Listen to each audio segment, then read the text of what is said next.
subscribe. It's free. If you don't, ask your son, ask your daughter how to. Just one click. Thank you. Thank you. I see you. Aha. Thank you very much. Thank you very much.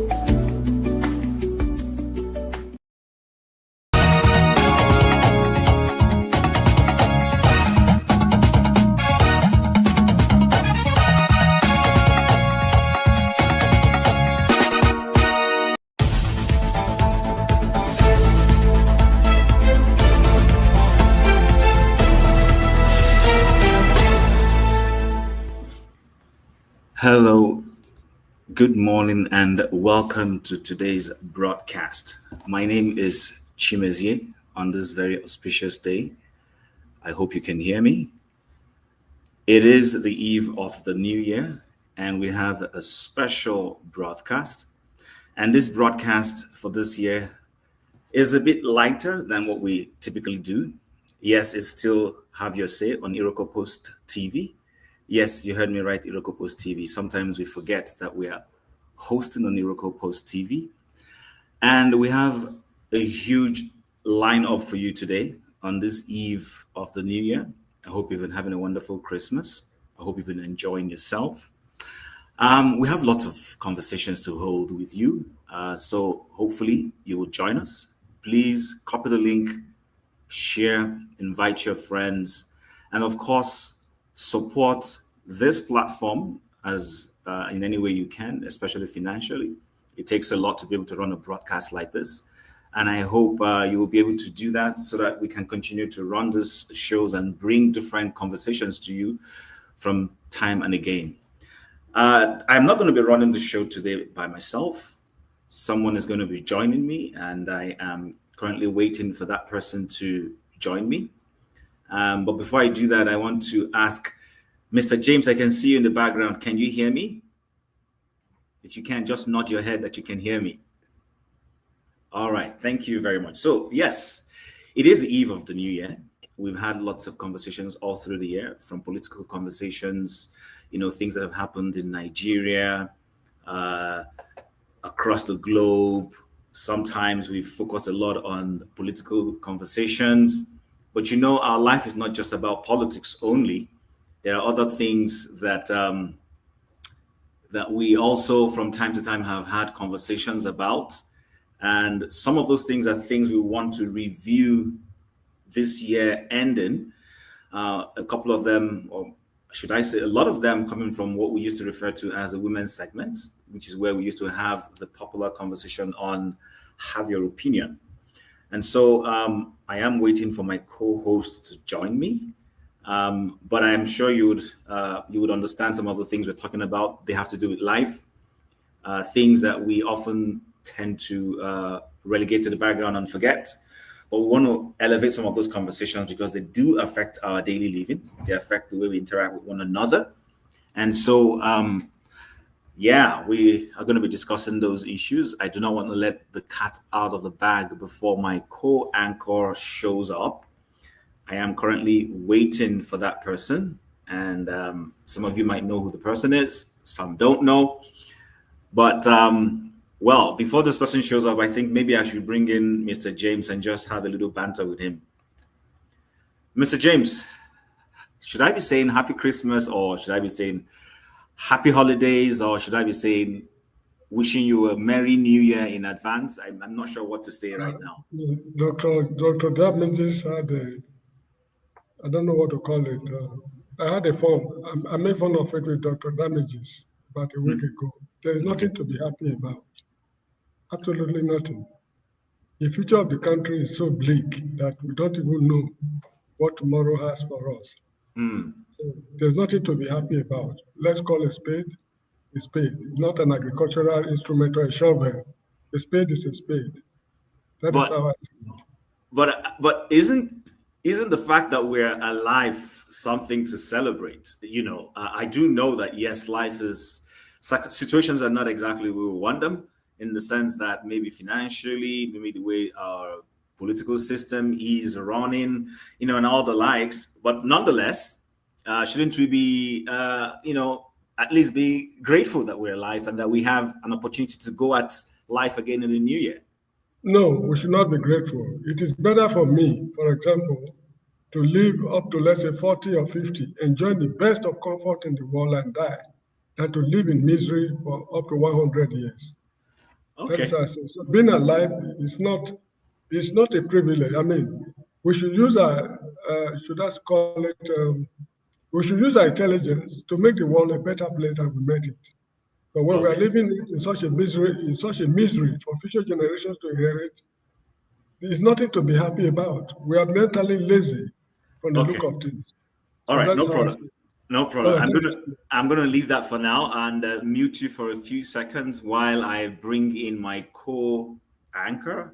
Hopefully she's ready. While she's getting ready, I would. Oh, here she is. Welcome, Adama, to the show. Pleased to have you. I was thinking for a second maybe you had decided to MIA on me. Good afternoon. Yes, you're welcome to the show. So I was just having a filler banter with Mr. James while we waited for you. So I was just telling our audience that it's a special broadcast we're having today. And the whole idea is to kind of soften and lighten issues a little bit and not go the usual hardcore politics that we do. We might talk about some political issues down the line, but basically what we're trying to do is to review some of those soft issues that have to do with life that sometimes we take for granted, family-related issues, community issues, things that we normally do not pay attention to. And so, you have been responsible for running what we refer to as the women's segment. It got branded or rebranded later on. So do you want to speak to that and then perhaps tell us some of the key highlights of conversations we had last year that you might want us to review with our audiences? Okay. Greetings, everyone. Well, let me start by saying I'm the host for the women's segment. Yes. Thinking in the middle of this year, we had to rebrand our name because we found out that a lot of our guests were male audience, and given that the topic we tend to discuss are always on life issues, so we felt it was needed for us to change the name of the segment to "What's Your Opinion" segment. So, and in terms of the topic we've discussed, we have a lot of interesting topics. Even there was some that I was unable to cover because of my schedule. But I believe we're going to talk about it the more we discuss. Okay, thank you very much for that insight. So first and foremost, I guess my first question would be is you ran the show last year, you discussed several topics. What is one of those topics you guys discussed that you think, it caught a lot of attention, maybe a lot of buzz went in around it, you had large viewership that you would think you would say you want us to review with our audiences and kind of like dovetail into and see how much we can do a bit of justice to? There's one in particular. I have several, but the one I would like us to talk about is Nigerian men being the global appeal. That got a lot of our audience talking. People came in. Of course, our men with their ego. Whenever they are being marketed this way, they love the attention. So that's a topic we had this year that was very interesting to hear what people's opinion was about our men being a global appeal. And when I say our men, I'm speaking specifically Nigerian men. Okay, so when you say Nigerian men have a global appeal, what do you mean? Do you mean that when they apply to NASA that they get preference with a job in NASA, or are you saying that when a doctor, a Nigerian is a doctor and he's in the midst of his co-doctors or surgeons, patients prefer that this is the particular person they want to treat their medical case? What exactly do you mean? What I mean about Nigerian men being a global appeal is we have women from the Black American, they love Nigerian men. Foreign women like South Africa, Kenya. It's like there's a thing after all men. And when you ask these women, why do you like Nigerian men? The first thing they will tell you, they are hardworking. And the second thing, they're good in bed. So the list goes on and on. Then when you talk to our Nigerian women who are married or are dating this man, they say the kind of treatments they get versus when these men are dating women who are not Nigerian are different. So you start asking yourself, what is it that these women are seeing in our men that our women are not seeing? Okay. I guess at that point, let us give a snippet of what we mean by this. Nigerian, I'm gonna wear a gele to my wedding. That part. Look at Nigeria. The kings of our life. The men in our side are 100 times more poppin'. Nigerian men are very top tier. I feel so at home. They are literally the best. Nigerian men are the best thing that's ever happened to my life. Sorry. Nigerians are sexy.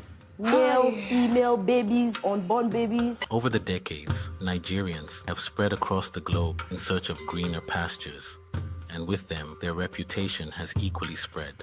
While there's the bad and ugly side to this reputation, the good has also spread as well, and it has equally spread to the hearts and minds of women all over the world, making them spread other parts of their body too. You get it?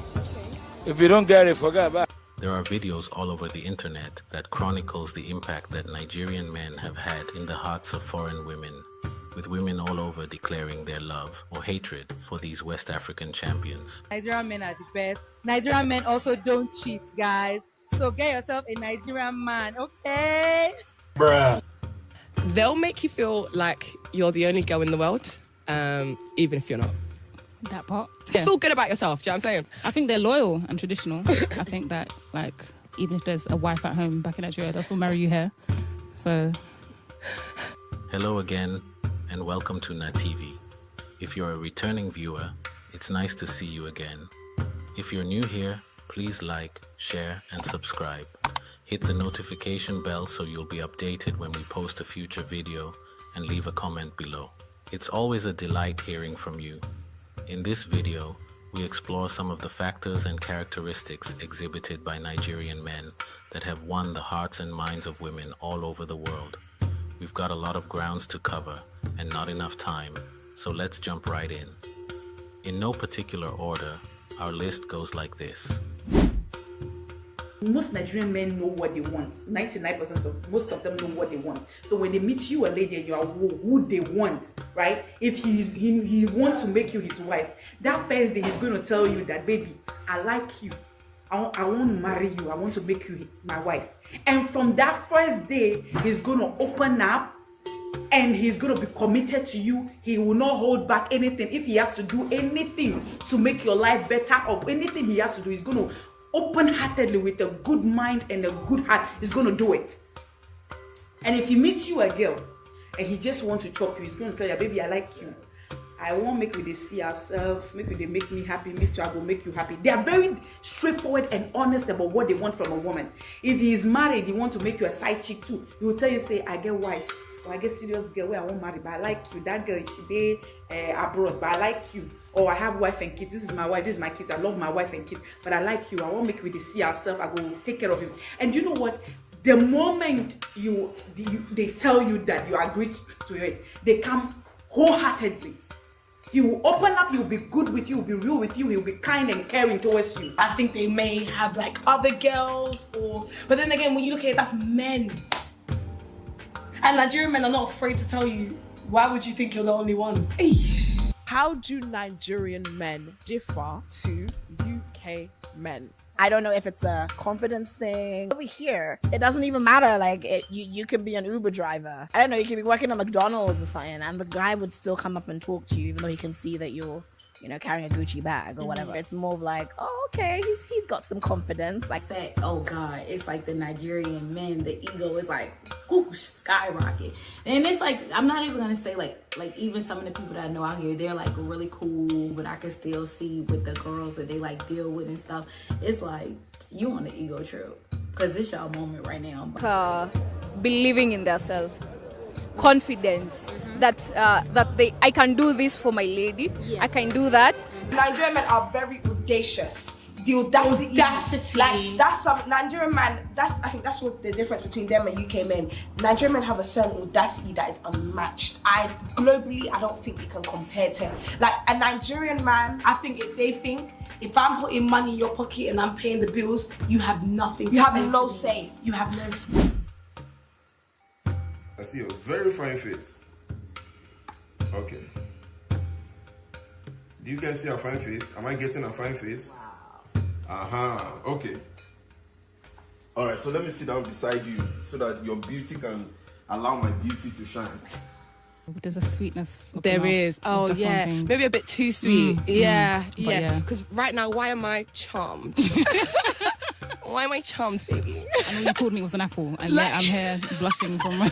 all you've called me is a sweet potato. Like, what even is a sweet potato? And now I'm in love. You know? They will trap you. That's the thing about them. They will trap you with good looks, good versace, talking. They will use Yoruba to scatter your brain. And then they will clench you, hold you, twist you, and they start doing their fuckery. Nigerian men are sweet talkers, whether we like it or not. Okay. The video is pretty long, but I just wanted to give us a little bit of snippet so that people have an understanding of where we're coming from. Pretty long video. I wish we could have played everything so that we hear everything that everybody is saying. So yes, the global appeal for Nigerian men, is it a myth or is it a reality? So you've heard us. Please join the show, comment to the comment section, express your views. If you have the courage to come in, do come in. And you want to give our audience a little bit of caveats so that will encourage people to come in? Yes. When we created a segment of What's Your Opinion, that segment was created specifically for people to come in. If you don't feel free coming in with your camera on, yes, you can do that. So if you want to join us on this conversation and you don't feel comfortable turning on your camera, given the kind of topic we discuss, so you're free to join us, particularly for this segment that we're having now. You can have your camera off. We just want to hear from you. Thank you. All right. So although I would wish you have your cameras on, I don't think there's anything to be afraid of.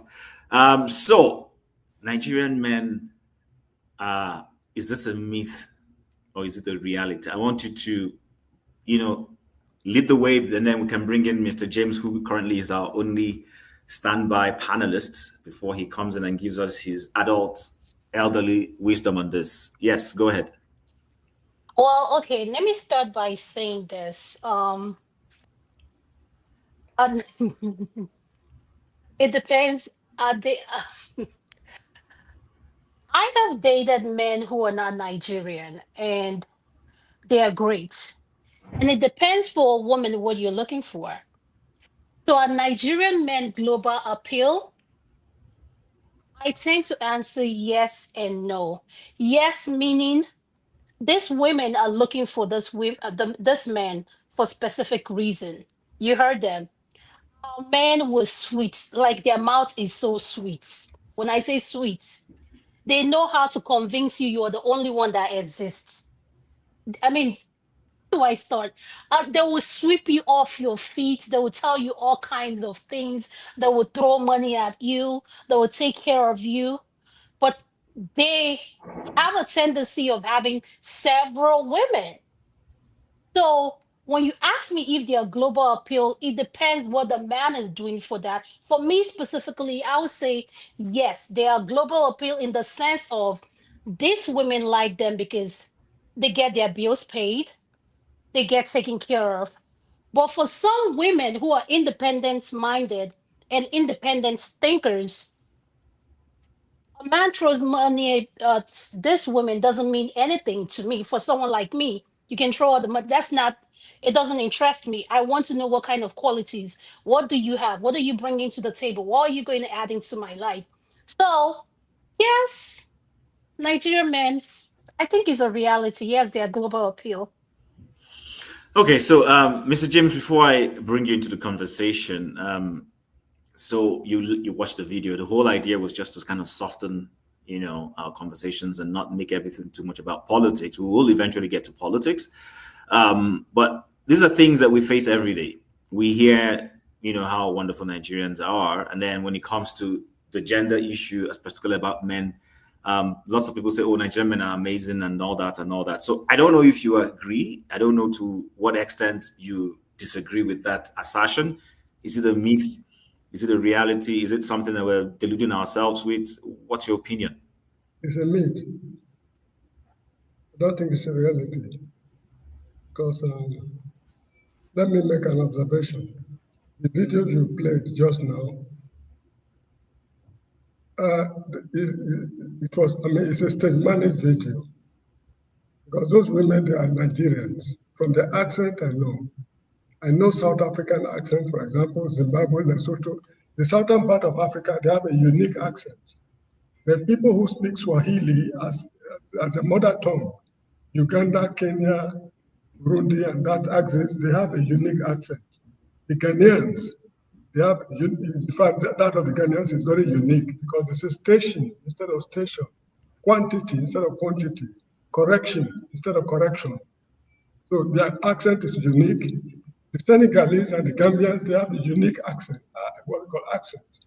Those girls who were on that video, they are Nigerian girls. It's a stage managed video, probably to delude the world. I don't know. Okay. So, Mr. James, I don't. Okay, so yes, No, I'm very serious. I've traveled within Africa. I know. I won't say in and out of Africa, but I know Africa reasonably well. Those girls are Nigerian girls. The accent, and almost the whole of them are Southerners from Southern Nigeria. Okay, so I didn't play the entire video. There are portions of that video where you see people with deep accents from other parts of Africa. I'm going to do something right now. If you permit me, just give me a second. I will play a portion that gives you an insight of other people. There's a Ghanaian there, and this person I'm going to show right now is not a Nigerian. Just hold up. In a group of friends who call everyone who comes to the house our wife. But baby, you might be thinking that you're special, but you're number 66. In my opinion, they've always been cute and all of that, and always been like. So yes, the first lady showed, she's a Ghanaian. She said, "Who comes to our house?" The last one is Ghanaian. In Nigeria, we say, "Who comes to our house?" In Ghana, they say, "Who comes to our house?" Get the point I'm making. All right, I hear you. Okay. I hear you, sir. Not a problem. So you, first of all, your view is that the video is stage managed, so that doesn't give you a true reflection. Fair enough. Adama, you were trying to say something before we go to Jago. I wanted to say what Mr. James said. We have a lot of videos. These are women who are not Nigerian.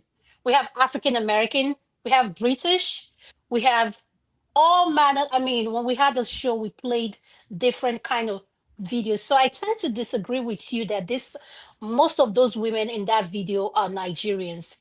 So that's what I wanted to say. All right, thank you very much. May I add a little comment? Yes, go ahead, sir. Yes, go ahead. Yes. I do not know the people who shot the film. I remembered when Idi Amin of Uganda was president of Uganda and Yakubu Gowon of Nigeria was president of Nigeria. Because of the terribly bad things they show about Idi Amin, they saw him as a monster, while Yakubu Gowon was an angel. But when I got to Uganda, I saw the good things the man did, which was not announced. The roads he constructed, the buildings, quite a lot of things he did in Uganda.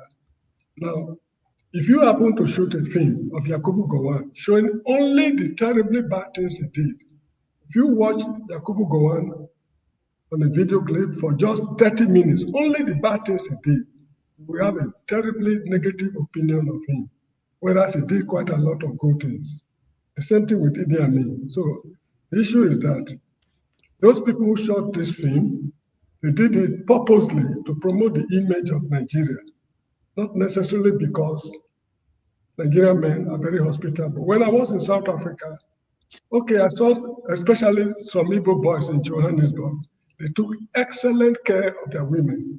Whenever they're in love with them, maybe they just admire their accent. I mean, just their accent alone, they find it fascinating. That kind of thing. But also, in the city of Johannesburg, I met people from other ethnic groups. The way they handle the women, it's unspeakable. It's unimaginable. So it would be wrong to just generalize that all Nigerian men are good, in handling the affairs of them. Anyway, that is how I see it. All right. Not a problem, sir. We will further the conversation. And with that, I want to bring in Brother Jago. Jago, Happy New Year in advance. How are you doing? How's the holiday season been treating you?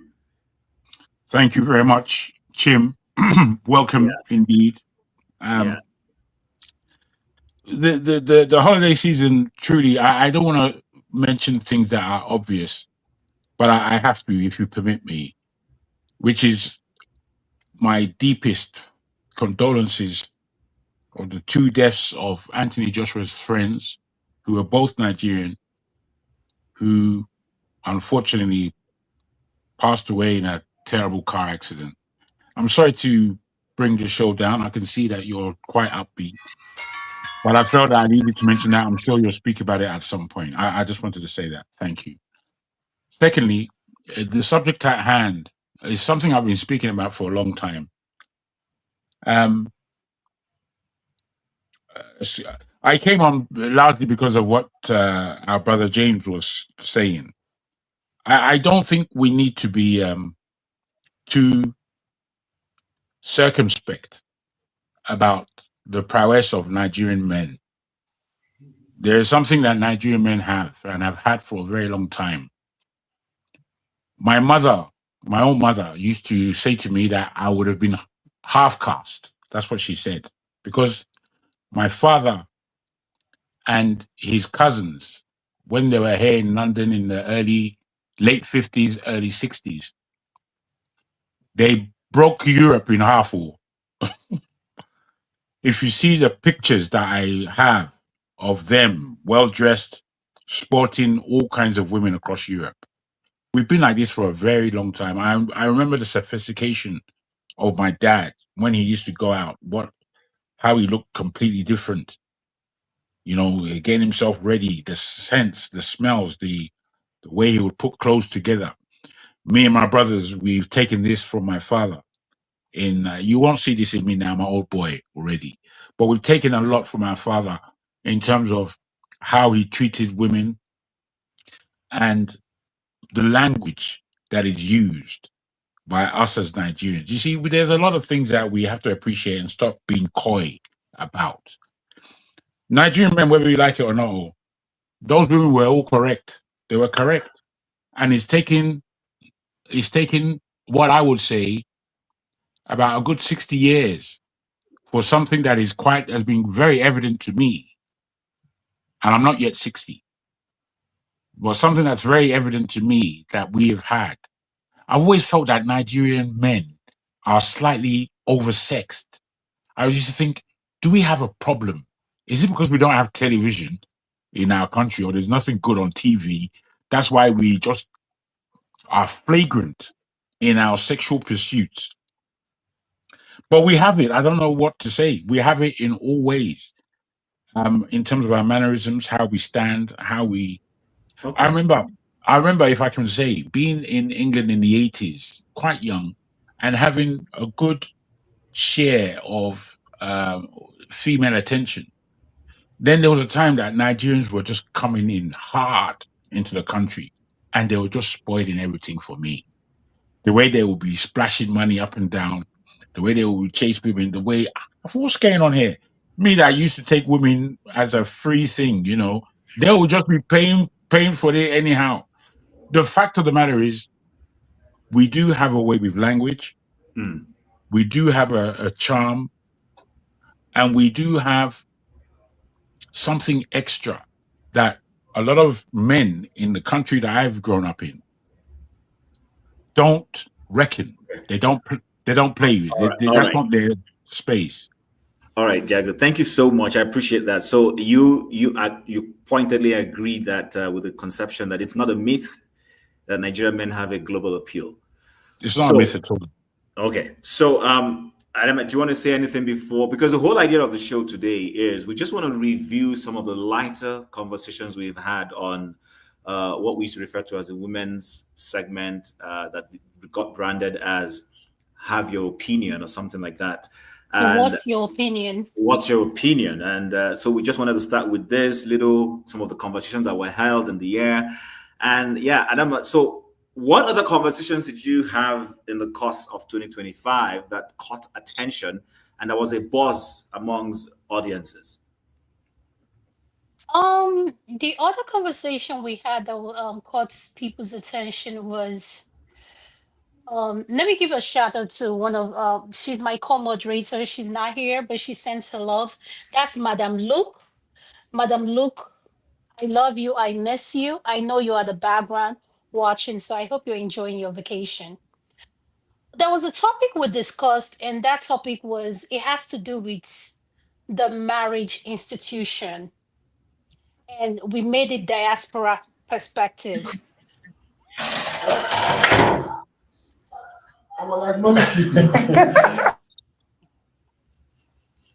Yes, go ahead. Thank you for coming in. I really appreciate it. We made it the diaspora perspective, and this was about relationship, marriage here in the diaspora. Our marriage are going through a lot of struggle. And one thing we noticed, couple who relocate from the diaspora, when they get here, they do kind of struggle. And there was one that caught my attention where the UK police, there was a video. Do you want me to talk about it, or do you have that video? Then we'll pick it up. Yeah, you can talk about it. Just give a little bit snippet, and then we'll see if we can find the video and play it. Go ahead. Oh, there was a video where the UK police called a town hall and warned us practically that we've abused the 911 system. That every little thing we tend to call the police for, and they've had enough of us. So that's what I want to say for now. So if you want to play, then we'll pick it up from there. Thank you. All right. So before I go ahead and do that, let me just again, please remind our audience, please, if you want to come in, you're welcome to come in. If you feel you have something to say, but you kind of feel shy or you don't want your image shown, you can put off your camera if that's what you want to do. We'll allow you for today.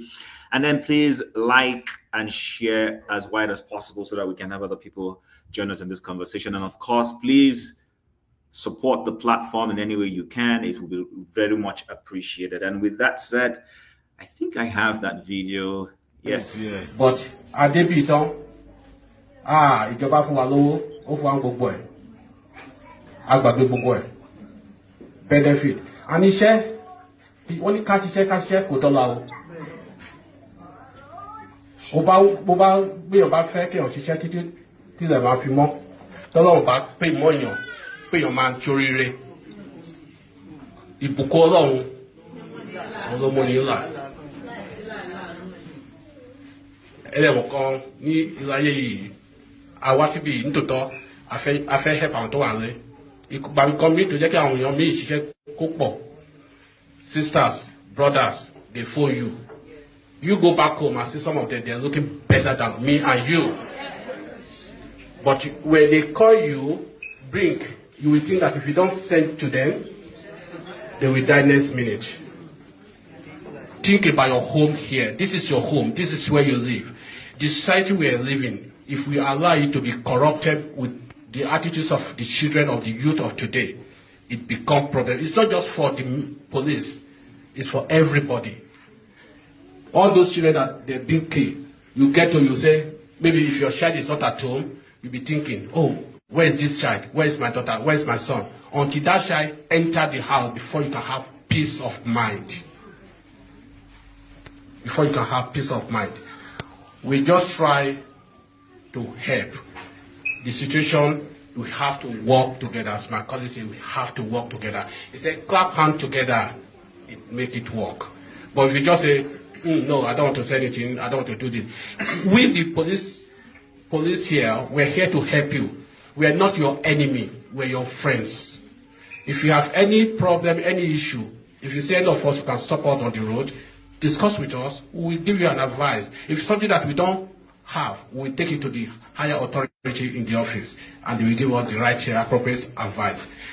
Àdúrà mi ni pé Ọlọ́run Elédùmarè tá ń sìn kò ní fi wá sílẹ̀, kò ní jẹ́ ká mọ sáré ọmọ wa o, ẹ jọ̀ọ́ ẹ jẹ́ ká tọ́jú ọmọ wa.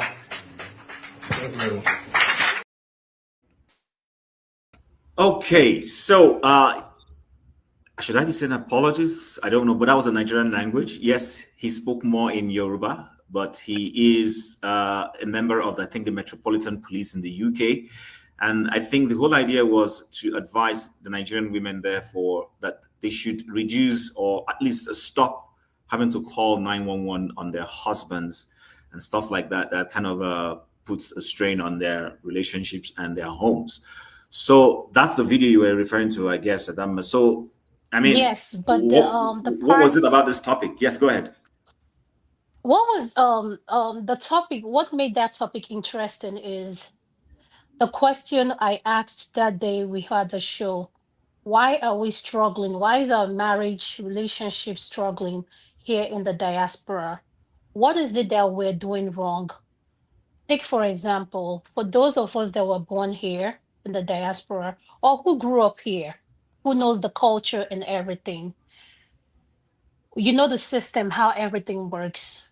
You get married, you are just, let me make this clear. No relationship is perfect. No relationship is perfect. But this is what I've noticed. Our women tend to call 911 over something that doesn't make sense. Something you both as two grown adults can sit down and resolve amicably. Then, if we want to talk on the male side, our men they lack patience. Some of our men lack patience when it comes to handling the marriage institution. You have men living here in the diaspora who think they still live in Lagos or wherever they came from back home. And you start asking yourself, why is it that they have a hard time adjusting to the system? I've seen men like there was a video we had where everything this man said, he would tell you, I'm the man of the house. I'm the man of. Why do you need to keep emphasizing that you're the man of the house? Then I start to ask myself, is your manhood in question? Why do you need to keep reminding your wife or your partner, I'm the man, I'm the man? Like nobody's dragging that with you. So I don't know the answer to this problem.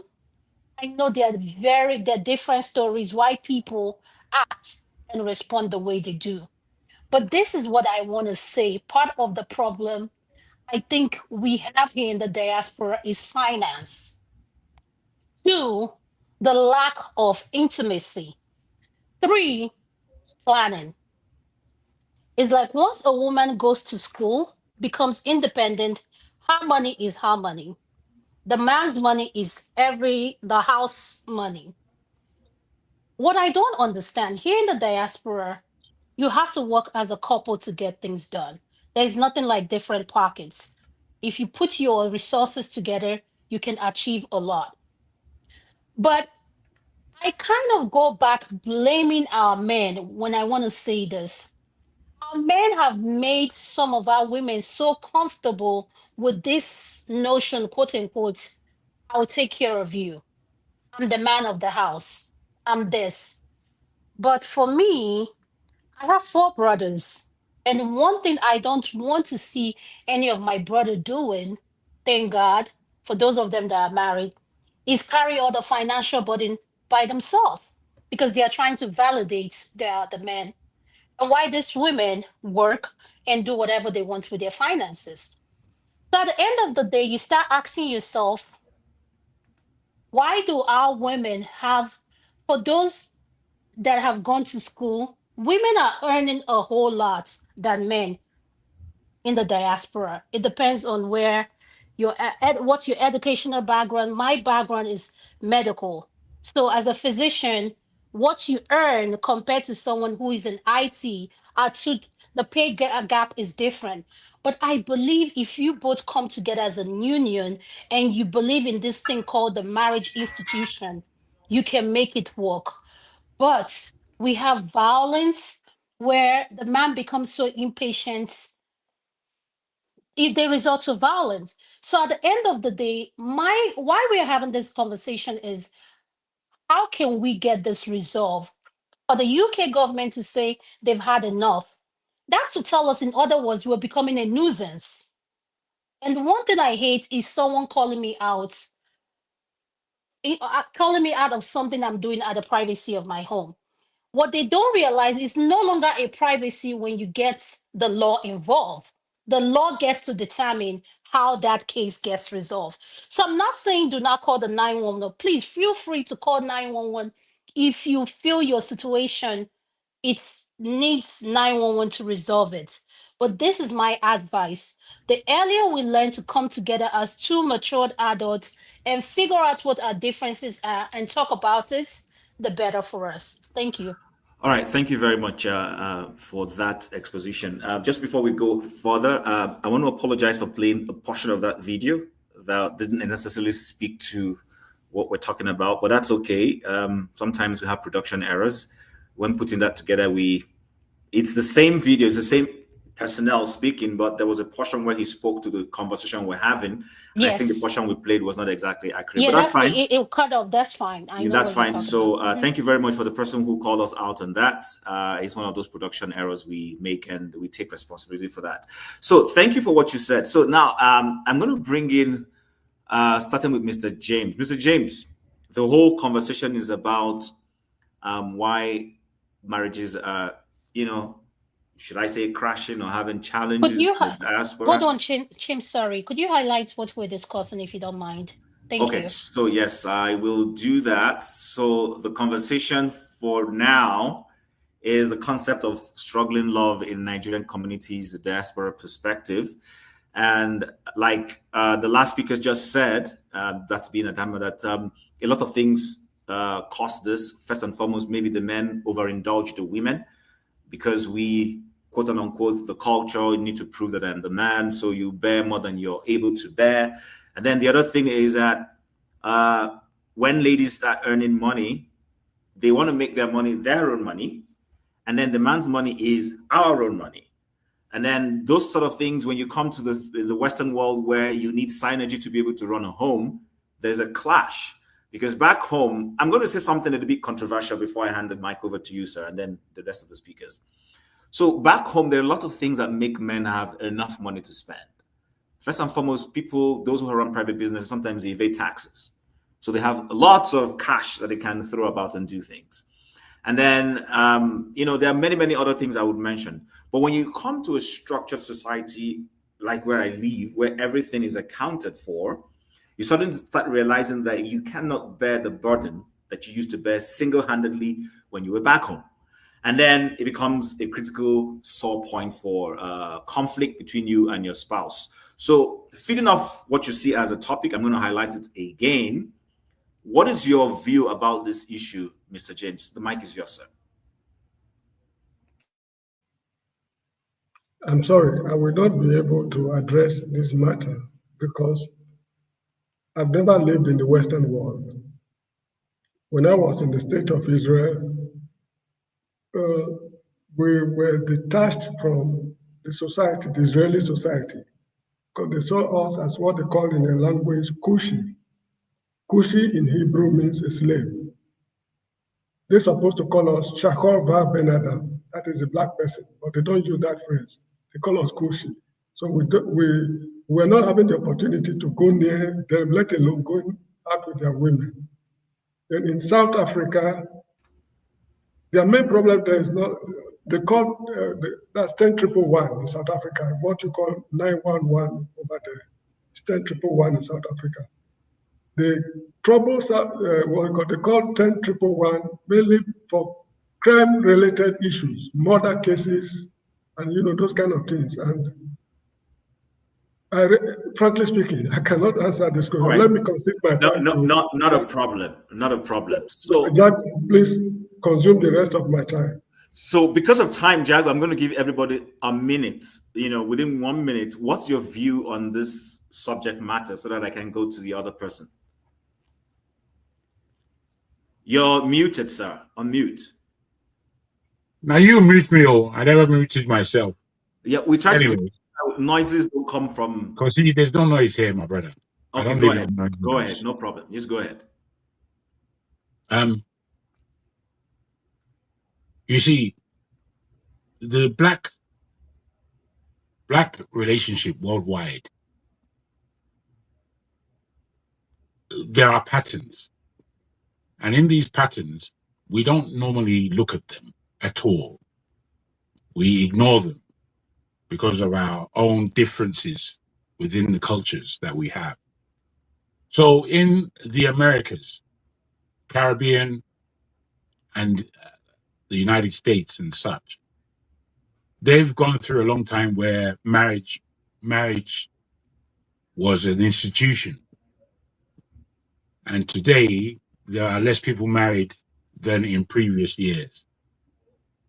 And that has happened due to economics and social events. And I would say the copying, in some respects, of the greater culture, the European culture, where they have moved on, especially in the 70s and 80s, to having less marriages, but more partnerships, people staying together without being married. Now, they've been able to understand that level of sophistication amongst themselves, whereas I think we have found it rather challenging, largely because of the economics. There's also been a lot of political violence, especially in the United States, that have broken up the black family in ways that have been unassuming for decades to black people themselves. Now, I feel that a lot of Nigerians who have a standard of marriage for a long time, be it multiple wife marriage or single wife marriage, we've had a culture of marriage regardless. When I think if most of us look back into our own personal family history, we would see that our parents were monogamous in their marriage, but our grandparents were not. So given this, we know that we have a what do you call it? A inheritance of respect. So, Jago, if I might just ask you a question, and then you can, add that to your comment. So, if our grandparents were polygamists and their unions lasted longer, why is it now that we're having nuclear family, one man, one wife, and then we're having tensions? Well, I didn't necessarily say their unions lasted longer, but the fact is, their unions lasted for a lifetime because the father would respond responsibly to his children wherever. I remember my grandfather very well on my mother's side, coming down to my grandmother's house, seeing all the children and grandchildren and making joy with them, and knowing his other wives and our half brothers and sisters and cousins. We knew each other. And I think this thing called relationship, not just between man and woman, but relationship within a family, relationship per se, friends and such, people, are very, very important in this life that we are living.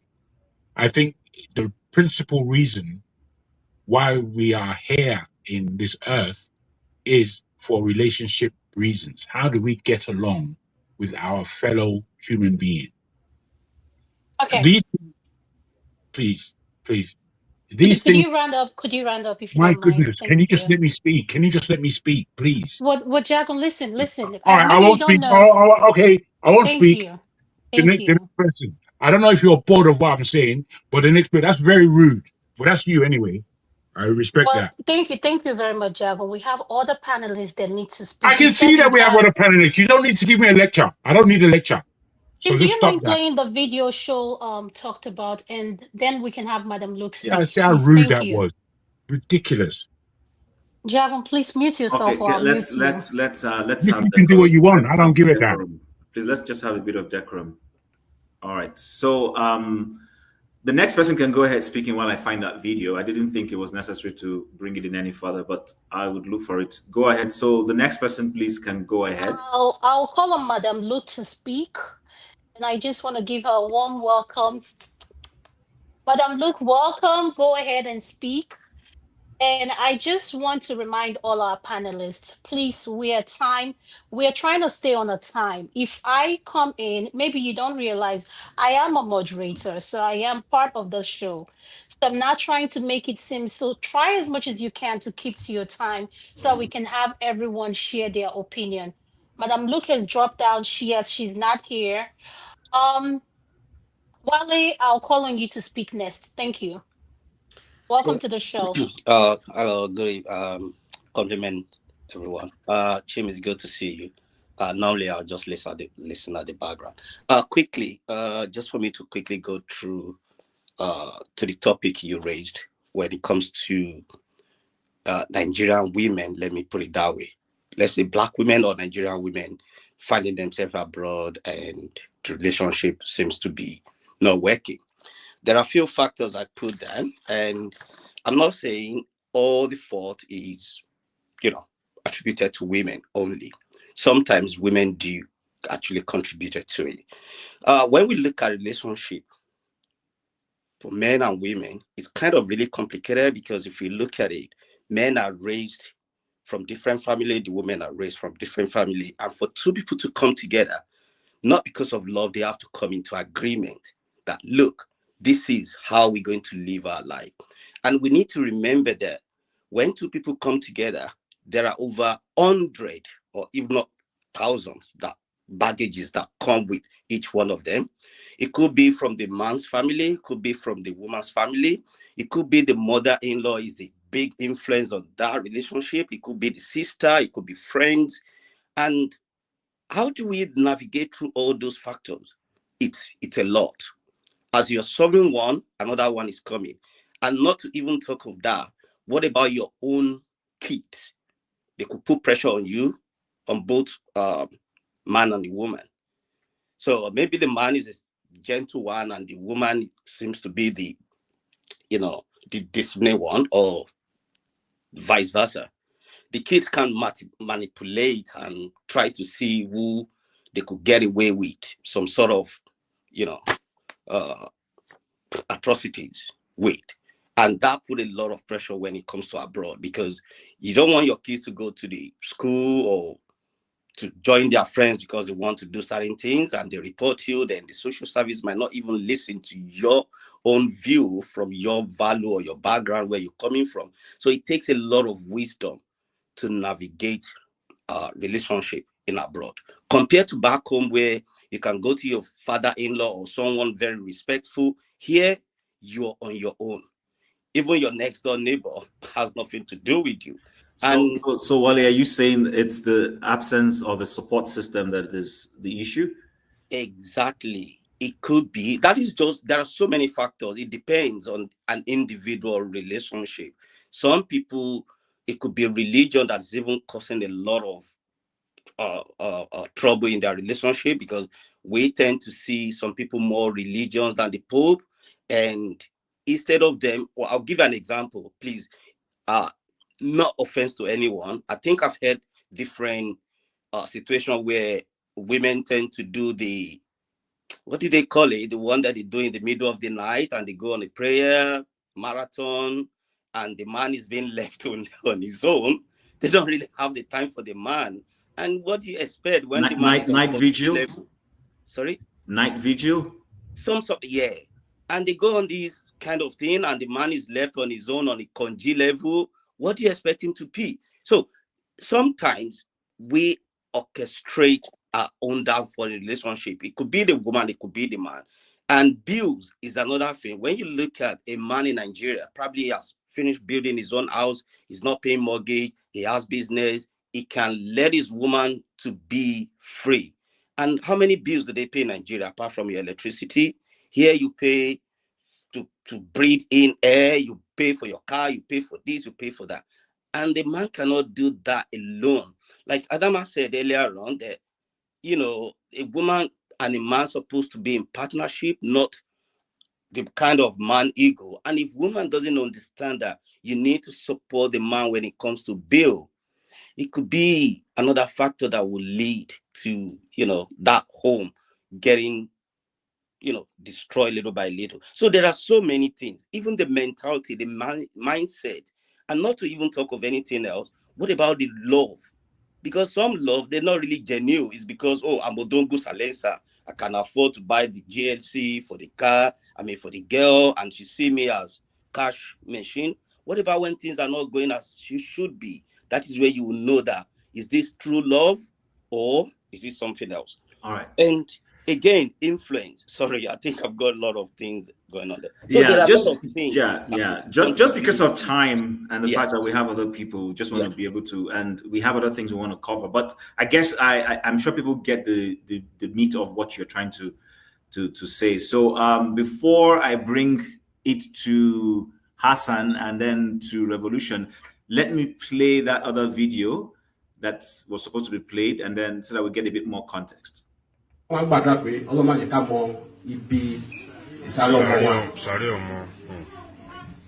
Nobody wants to know where is child.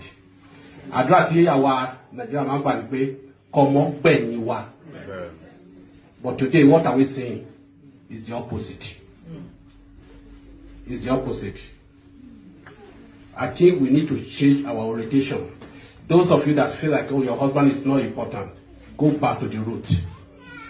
See that man, even though he's not doing anything, being at home. Sometimes you might want to talk to your child, but your child might not want to listen to you. You might want to listen to his dad. Might want to listen to his dad. If the dad say, stop it, that child might stop it. But maybe as a mother, you're there on your own, you say stop it, you just say, what is she saying? But when the daddy says stop, he will stop. Even though the man is not doing it, let's try as much as possible to manage it. I know there's nothing like manage, but sometimes it's the way we build our home, because our women feel like the man is nobody because of the way the society we find ourselves. Some of us back home, the benefit. No. You must see it here. But Adebiton, ìjọba fún wa lówó, ó fún wa gbogbo ẹ̀. Agbàgbé gbogbo ẹ̀. Benefit. And iṣẹ́, wọ́n ní ká ṣiṣẹ́ kò dọ́là o.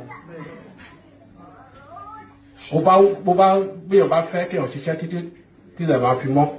Tọ́lọ́run bá pè mọ́ èèyàn, pé èèyàn máa ń ṣoríire. Ìbùkún Ọlọ́run, ọlọ́mọ ní ìlà. Ẹlẹ́wọ̀n kan ní ìláyé yìí, àwa síbi nítòótọ́ afẹ́ help àwọn tó wà lé. Ìgbàgbọ́ mi tó jẹ́ kí àwọn èèyàn mi ṣiṣẹ́ kó pọ̀. Sisters, brothers, they phone you. You go back home and see some of them, they're looking better than me and you. But when they call you, you will think that if you don't send to them, they will die next minute.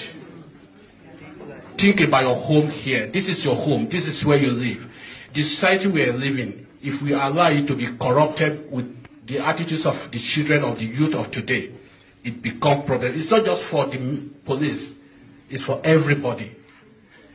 All those children that they're being killed, you get to, you say, maybe if your child is not at home, you'll be thinking, oh, where is this child? Where is my daughter? Where is my son? Until that child enter the house before you can have peace of mind. Before you can have peace of mind. We just try to help. Can you pause the video right there? We have to work together. As my colleague, we have to work together. It's a clap hand together, make it work.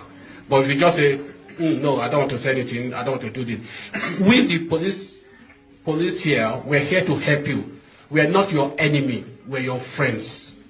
If you have any problem, any issue, if you say any of us can stop out on the road, discuss with us, we will give you an advice. If it's something that we don't have, we will take it to the higher authority in the office, and they will give us the right, appropriate advice.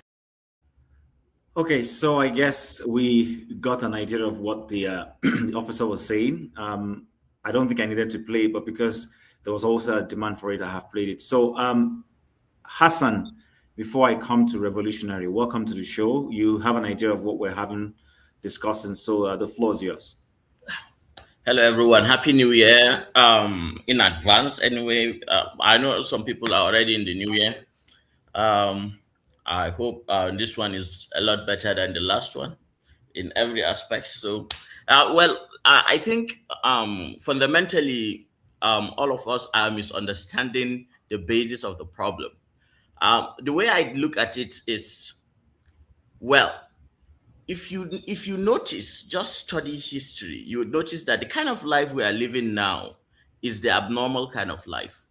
Like, it has not been long that human beings are living in urban areas and, living under strict, corporatist, capitalist, cutthroat systems that will force everyone to work.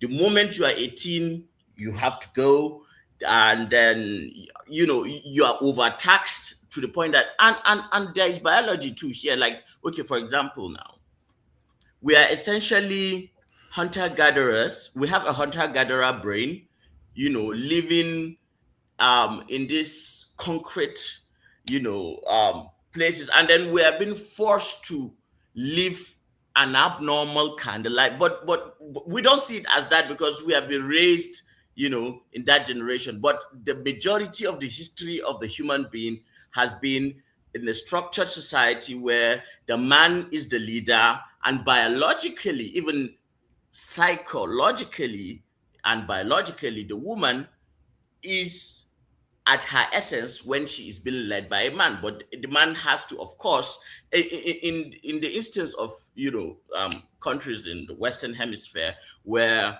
there is this thing with equality and all that, that is where fundamentally where the problem is coming from. Because even if you look at the Scandinavian countries, because I'm somebody who believes in equity, equality, but not equality. And when women, are being put out there to go and work like men, if they had the option, they would rather sit at home and be women and live in their true natural essence. That is the way we are supposed to live. So our forefathers did not do anything. That is the natural order of things. Now, this is the abnormality. When did we started, living in urban areas with electricity, with having to live, with when the steam engine was, created, and then there are shifts. You go in the night to work in the night. This one.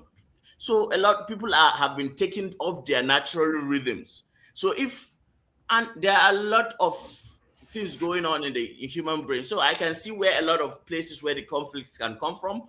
But I would say, and I would argue that if you fundamentally know where the problem, is coming from, it is at least, you are at least better. I don't know, for example, if you have an ailment and you have not been diagnosed yet, so you probably don't know, you think you have something that may kill you. But the moment you've been diagnosed and have been told, okay, this is what is wrong with you, even though it's a problem, but it's not going to kill you, at least you have some kind of peace of mind, and then you can understand this better. So I think that's that kind of mindset. So Hassan, I guess my follow-up question for you would be this. So if I'm hearing you right, two things I want you to address for us. One, you said that you believe in equity. Sorry, you believe in equity, not equality. So you might want to explain what that means for us so that people don't misunderstand you. That's one. Then two is, if I'm hearing you also correctly, you're saying that cosmopolitan lifestyle strains are a reason why we're having this problem. Do you want to, how exactly is that, and what is the solution to it? Well, there is a positive correlation with mental health illness, and people living in densely populated urban environments. This is something that's already known in psychology. It's something that it's a phenomenon that has happened from when the rural-urban migration has happened. So and it kept, increasing. So fundamentally, we are not living in our true essence. So this mismatch in what our brains are actually made for, and then the kind of experiences we are being forced, because of the systems. Now, if for example, I'm echoing. If for example, we get the chance to look at what has happened in the Scandinavian countries, where they tried to give opportunities to their female population to go into the most for example, the military, engineering, STEM, the top echelon of the tough jobs, those the kind of jobs that will require you to put in the maximum amount of time and all that. When women are left to take, they tend to want to take be nurses, even if they are super intelligent, they want to be nurses, they want to be, something more natural to them. But then, but then there is one thing with a human being, that is survival. You have to survive first before you. So when you are pushed because of the economic situation around you to a point where it is now about survival, no longer about, what is right. You're just looking at, how do I make it to the next month? How do I make it? So all of you are stressed. You and the woman are stressed. So the possibility of conflict is just so there. It's just like, All right. there's a fuel and a fire, and I just need a spark. All right. Thank you very much. I love that exposition you just made, but because of time, we can't, take everything there. I don't want Show to come in and run away, so I want him to be here and give us his perspective. But before we come to Show, Revolutionary was here. Revolutionary, before I give you the mic, let me just say again, please, thank you for watching. Like, share, and spread the word to your friends so that they can join us. If you have the boldness to come into the show, come in. You've been told you can mute your camera if you want. And then, of course, support the platform in any way you can. It will be greatly appreciated. So, Revolutionary, go ahead. You've listened to previous speakers. You know what we're talking about. What's your perspective? And then, of course, feeding off from where Hassan left, you live in the Scandinavian environment. What's your perspective? Well, good evening or good morning, or I want to wish everybody Happy New Year in some few hours' time. And anyway, this is a very tricky issue, It's a very tricky topic, and people have been talking about it. But here where we live, I'm happy Hassan was saying about Scandinavia, because here everything is 50-50. And I'm also in a mixed marriage, like you guys know. My wife is Swedish, and so there's nothing like, Africa. We have our own style in Africa. Whether you live in Europe or outside Europe, the black society, especially African society, is full of our cheating games, So that's how I see it. It's just a cheating game. It's not just like people are saying that. We can look at the video you played. I speak Yoruba very well, so I was listening to that guy, what he was saying. There are people who just cheat. Let's put it like that. People just cheat. And that is anywhere you see people cheating, there's always conflict. Because you see, like Adama was even saying, that you see some women, they think that is, you know what I mean? You are the man. You have to do everything for them. There are some black women who think like that. I have some friends who are black girls. They will even be arguing with pride. That yes, it's the man who's supposed to do this. It's just cheating. And the worst of all is that they pay the price, because the man one day will just walk away. And they will sit there and complain, oh, I'm a single mother, the father, blah, blah, blah. But when the man was there, you were just cheating. For me, that's how I see. Here in Scandinavia, it's just simple. There's nothing like, it's 50-50. Whether you are working in the factory, whether you are earning 2,000 or 1 million, if you want to live happily in a relationship, you have to open your heart and make it 50-50. If the house rent is 10,000, for example, you bring your own 5,000 straight. You don't need to be asked, or you know what I mean, Jim. This one, nobody's telling you. You know that when it comes to that place, you bring it. Then later, the rest of your money now, you know what I mean?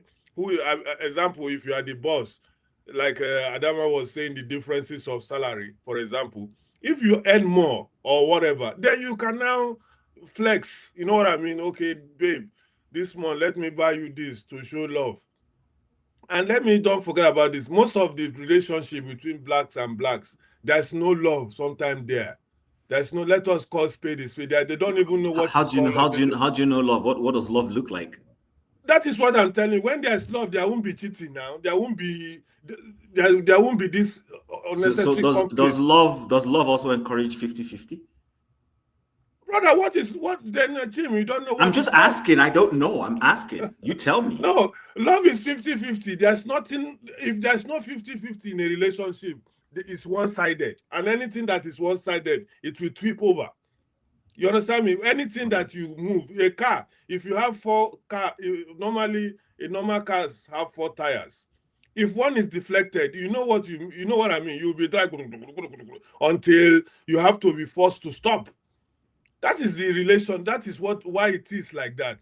It has even in Africa. Revolution, I have a pushback for you. You said something about 50-50, and I quite agree to some extent. So if you want to go 50-50, when it comes to taking care of the children, how does that 50-50 play a role? Okay, Hassan said something to you. Here in Scandinavia, whether you are working at the top notch as a woman or a man, is 50-50. The men have maternity leave also. You understand me? The child is not left only to the woman. That's how it's they do give men. Let me understand what you're saying. Where you reside, they do give men maternity leave. Let's say when your wife puts to bed. It's called paternity leave. Yeah, that is. It's not paternity. Sorry, let me address that point. Really, when I say paternity leave or maternity, whatever it is called, it is not that the child, as far as the child is under 18, both parents bear the same blood on that child till that child gets to 18 years and leave. The father have the right to take the child to school. Likewise, the mother have the right. You cannot say because you're a woman, you are the only one who will be taking the child to kindergarten till the school. It is compulsory for both parents. And in Nigeria, for example, Mr. Jagun was making a point about parental of our old. You know what I mean? Though he wasn't giving a point to land, I wish he would be giving a point to finish that point he was making. My own family. He's biased against me. No, Jago, please, let's leave it. Let's leave it. It's a new year. Trust me. We will leave that matter and be happy. You never finish. I mean, you go come back to that point because I was. Okay, so revolutionary roundup because I want to round up very fast. So just a second now. Please, can I? Okay, Revolution. Before you speak, can I say something? I just want to. This is to the panelists. Jago, I'm muting you, please. Don't mute me. I don't need you to mute me. I can mute myself. Why are you muting me? Why? I'm being quiet. I'm the one causing this trouble now. I was just trying to reference because we are together now. Maybe I don't know why she's coming to me. Don't come. Okay, so it's okay. Please, Revolution, just round up so that we move. Show is also waiting. Okay, sorry. I beg. Let me round up by saying, my brothers, I've already said what I want to say, but let me round up by saying, please, let's enjoy ourselves and remove this conflict between us, please. Okay, thank you very much. So sure, before I hand over the mic to you, Mr. James, I read your message. This show today we're just reviewing things we've discussed in the year. We started by talking about the global appeal for Nigerian men. We trashed that and we went out of it, and then we went into another subject matter, and that subject matter is the concept of struggling love in Nigerian communities, especially in diaspora. So that's what we're dealing with now, and by the time show finishes, we will go into something else. We're just doing a review of subjects and matters we've discussed along the year from what we used to refer to as the women's segment. So I hope that is clear now. All right, sir. Thank you very much. So the floor is yours. I'm sure you know what we're discussing. Go ahead. Yes, compliment of the season to you all. What I was going to say, I think Hassan touched on it. As he began to speak, he touched on what I was going to say, and Revolution Now spoke on it as well, and Adama's question even further spoke to what I was going to say.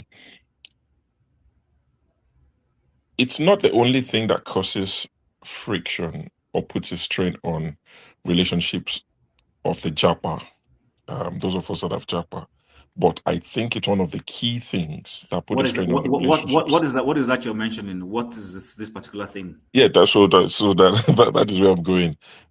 It's not the only thing, but it's a major player in the dissolution of many marriages or relationships.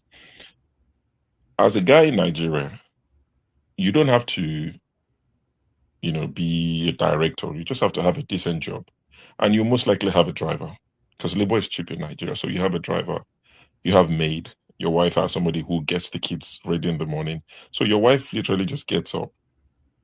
Because for you to jackpot is not cheap. So we're talking about the people that have jackpot. So these are people that you call the middle class in Nigeria. So the wife has a maid who gets the kids ready, who prepares the meals. So she just gets ready, look pretty, goes to work. The husband the same. The driver picks the kid. The maid makes lunch and dinner and all of that. Now, they up and leave, and the maid is not there. The driver is missing. So this big boy that has a car, air-conditioned car, his life is upside down. Yes, there's hospital and ambulance to take him. He won't be dragged out of a car while he suffered trauma. There's a working system around him. There's electricity, there's water. But certain things have been taken away from him that he's so used to. And when you now ask him to adapt, he struggles. Now, he has to bathe the child in the morning. Something he's probably never done all his life. And the child is 4, 5, 6-year-old. He's never done it before. Now he has to bathe the child on occasions, not necessarily all the time. And if it happens that the wife works night shift, that means he has to do it every day. Get the child ready, drop them off to school, then run to work. Not in his car, on a bus, on a train. And it rains, and it's winter, and it's all these things. So the man is already angry. He might not know exactly why, but he's not happy. Something is missing. So he gets home, the wife texts him, babe, can you please buy bread on your way? Or babe, can you please start cooking rice before I come? And he's thinking, are you crazy? Do you understand? So all these things will play a role. And people will start to struggle. They might not know why exactly, and they start going to counseling and all these things. I'll give you 2 examples. I met a guy at work, by chance, young chap, probably in his mid-20s, late 20s. And we were talking, and he said he's a nurse. And he said his wife is pregnant. They just came about 2 years ago, and I met him last year. So they were in the UK. They've been in the UK for like a year. And he said, oh, my wife is heavily pregnant. I don't eat stew that's been in the freezer. I don't eat frozen food. When we were in Nigeria, I said, so right now I order soup. When I say soup, Niger type of soup, I order soup every day. We order food every day. I said, how much do you make? I said, that's a rhetorical question. I have an idea of how much you make. I said, how are you going to survive? He said, well, his wife is like 8 months pregnant and she can't cook. It's unfair on her, which, I mean, is reasonable. He said, but they have to buy food. That's the only way they will survive. Now, the finances would take a big hit, and that would add to the pressure. And they'll be wondering, why are we not happy? Why are we quarreling? Why are we arguing? In Nigeria, grammar and water, everybody will be there cooking and, fighting who's going to cook what meal. So these are some of the things that will happen. Another bros, senior bros that I know, I hope he doesn't watch this show. He moved his family to the UK about 5 years ago. He lives in Nigeria, works in the oil and gas industry. And he would tell me he would send 6 months rent at once. Then Tinubu came, exchange rate. Then he said, I can only send 2 months rent at once because rent is about 1,500, 1,600 for his wife and the children. So he came recently. We'll visit them like twice a year. He came recently. He just comes to chill for like 2 weeks just to sit down and clear his head after the hustle in Lagos. And the wife told him to pick beans. This is a running joke between us these days. The bros almost went mad. His first child is 19. He said, my daughter is 19. My son is 15. The younger one is 11. My wife is telling me to pick beans. He said, I've never had that before in my life. He said, the last time I picked beans, I was in secondary school. What's this? Since she came to this UK, she has changed. So these little things, and I'm telling you true story, these are the things that would happen and will start to affect the relationship because the support system they had in Nigeria is gone. It's available, but it will cost you more than your entire salary. You can get a chauffeur, you can get a driver.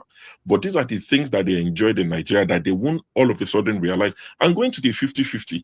I know boys in this country. When I say I know boys, you know what I mean. I know boys in this country.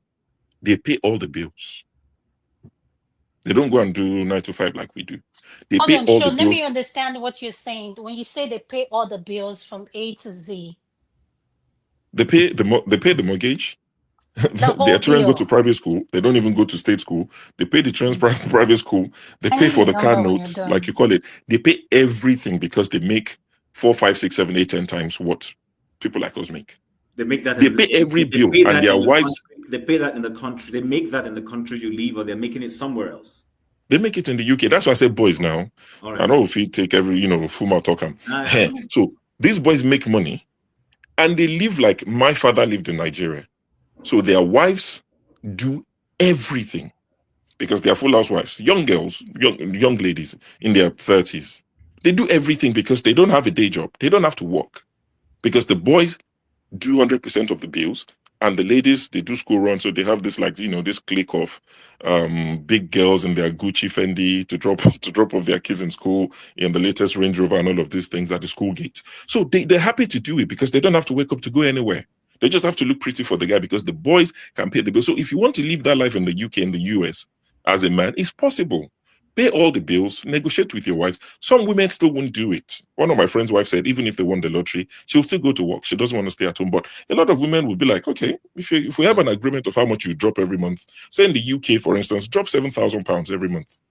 Don't worry, I'll take care of the rest. Most ladies will take it.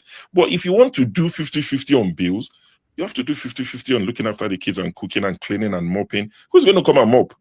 I found out who's going to come and clean my house. They said 3 floors. They'll be charging me £120. I said, every weekend. Why now? I brought out the mop. I'm mopping myself. I'm cleaning. This is okay.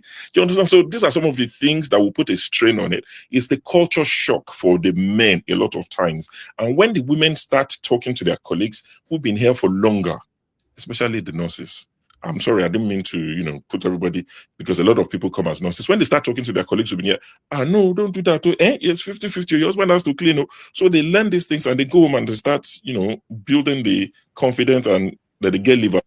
Say, babe, you'll have to pick beans. So, babe, you'll have to drop him to school. I can't do all these things. Because to be fair to the ladies, they're not robots. You cannot drop bill 60, 40, 70, 30, 50, 50 and let her do 100% of the looking after the house. She will break down eventually. Yeah. So that's what I thought I would add to it. All right. And because that's the natural order.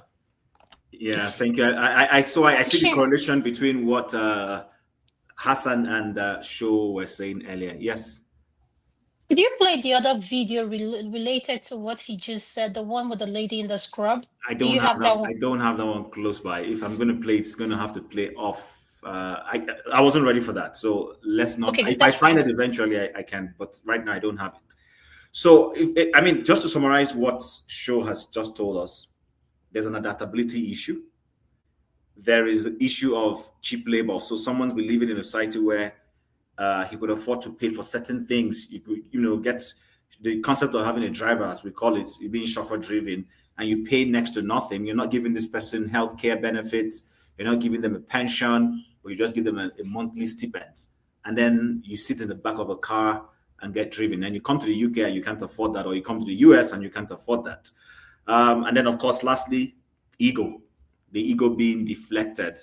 Come and pick beans, or in my own local parlance, if it's not, it might be come and wash the dishes or whatever it is. So we want to move to the next subject, but I don't know, should we give Dexter an opportunity to speak to this before we move? Yeah, he just came in. I'm tempted to say no. Yeah, Dexter can speak. I want to hear what he wants to say. All right, Dexter. Do you want me to send you that video, because that's part of what we should be discussing, or no? If you have it already caught, fine, but it's not. It wasn't caught. It was in a link. Okay. Yeah, Dexter, go ahead.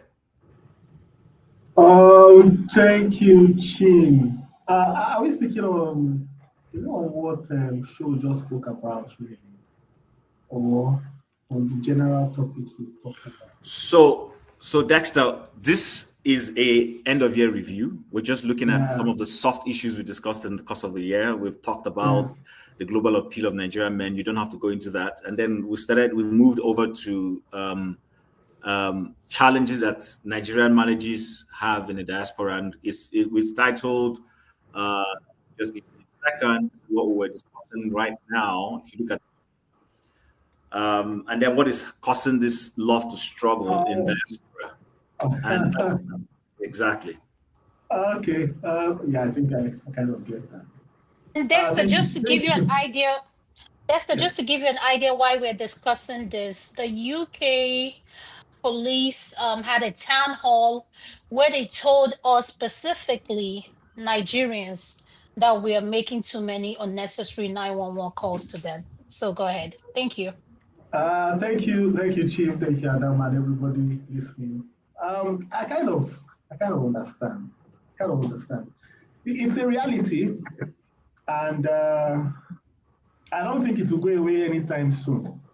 But it just shows that. So see, this is why I think every country that wants to really develop wants to move from, this is my own postulation, if you want to move from third world country to even from developing country to industrialized country, there's one primary thing you must do. You must empower women.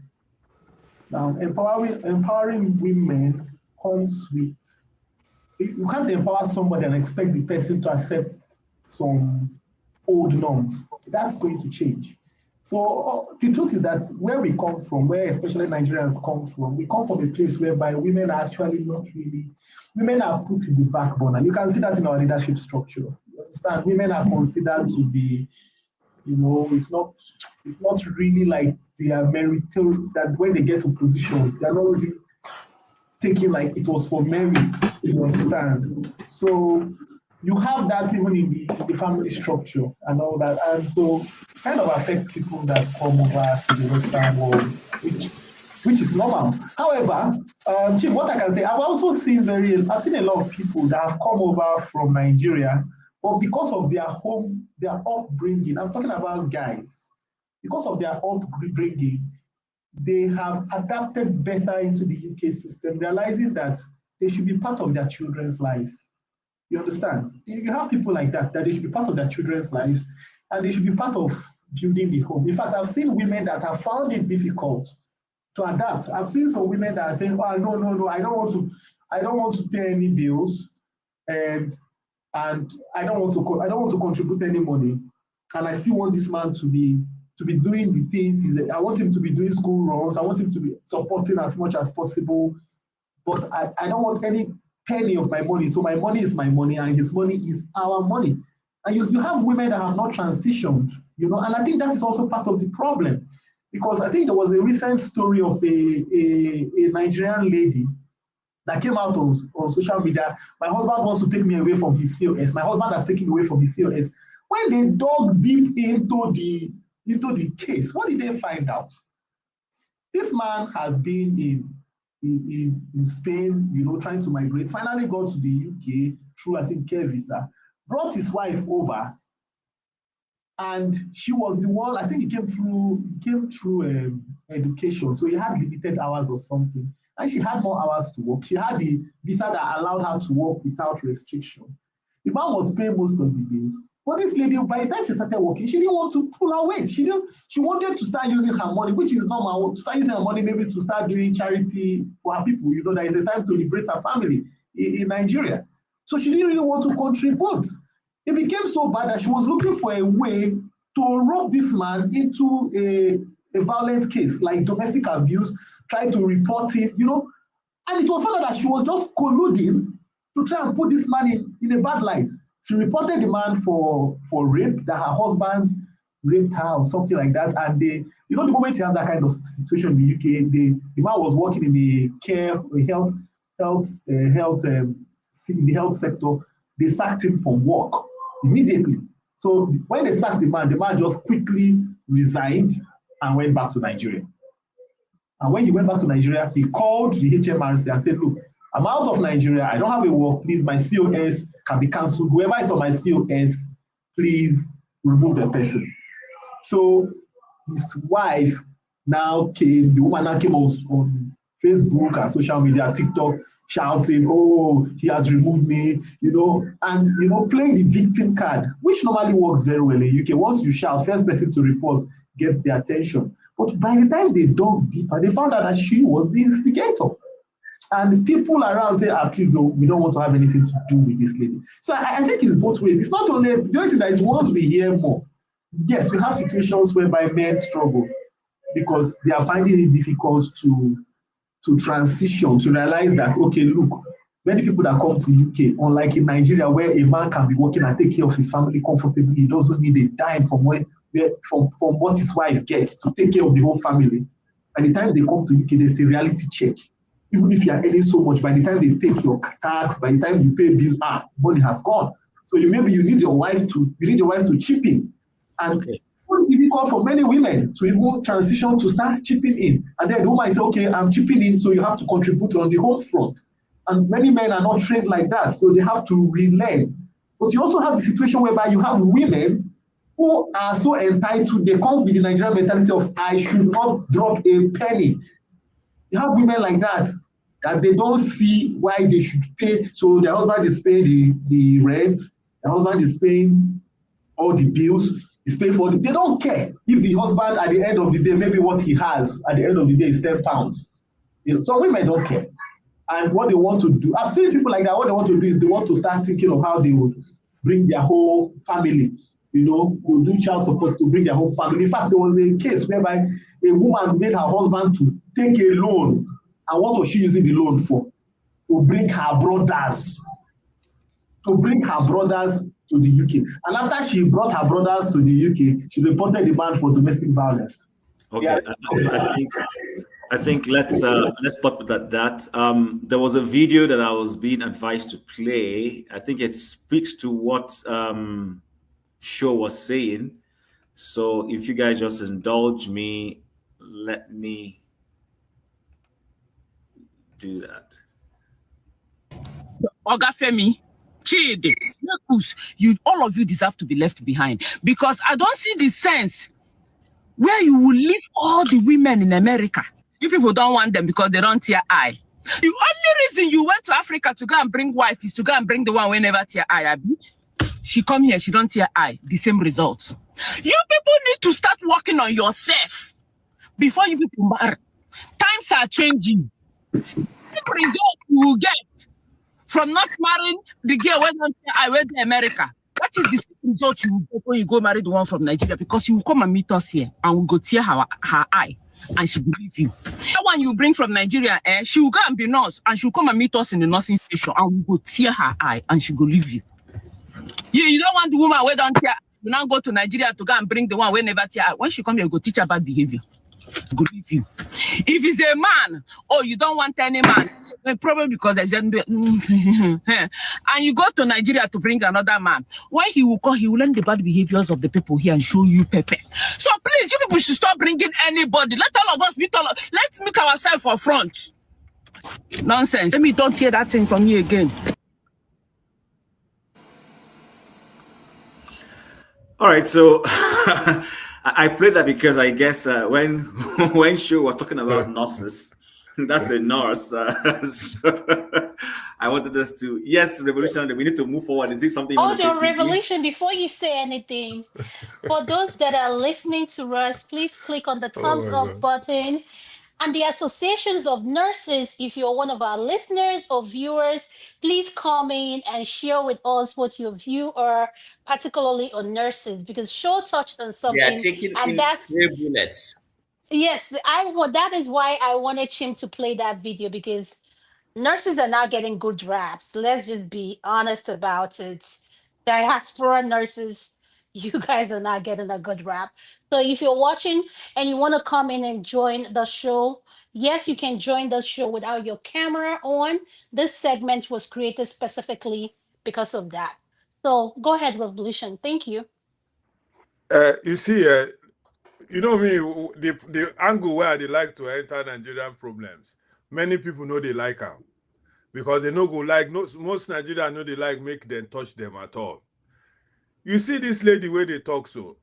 This is, you see, you see our Nigeria as a country. We have a specific, one kind of problem, whether it's a psychological problem, whether it's so God creates Nigeria today. There's a problem in the system called Nigeria. And if we refuse to touch that problem where they work in Nigeria, we could always they get a lot of confusion. Look at that woman now where they complain. Because these are women, for example, she's been living in America, she knows the system, and she expects to get love. Is that not what she's crying about now? Then the man where maybe the guy where they expect say go approach her, no approach him.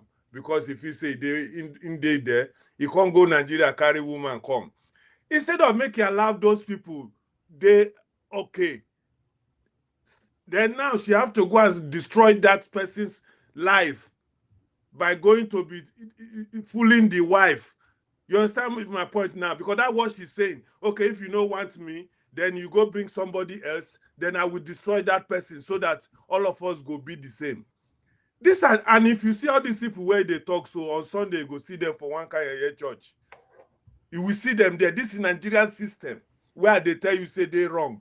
Because you never get your turn, or maybe you like one guy and you get a very bad character. The man can say, before I go die myself with this woman, they don't go talk their character. They go just they talk say because of one kind thing. You understand? Many of them they have many bad characters. But revolution now, the waiting I see with the girl be say, she no lie. You know why she no lie? Thank you. She no lie because now the fundamental nature of women be that woman no get strength to fight. Woman no get strength to do some things where man go do. So waiting the woman's strength, So no, my brother Hassan. Character assassination.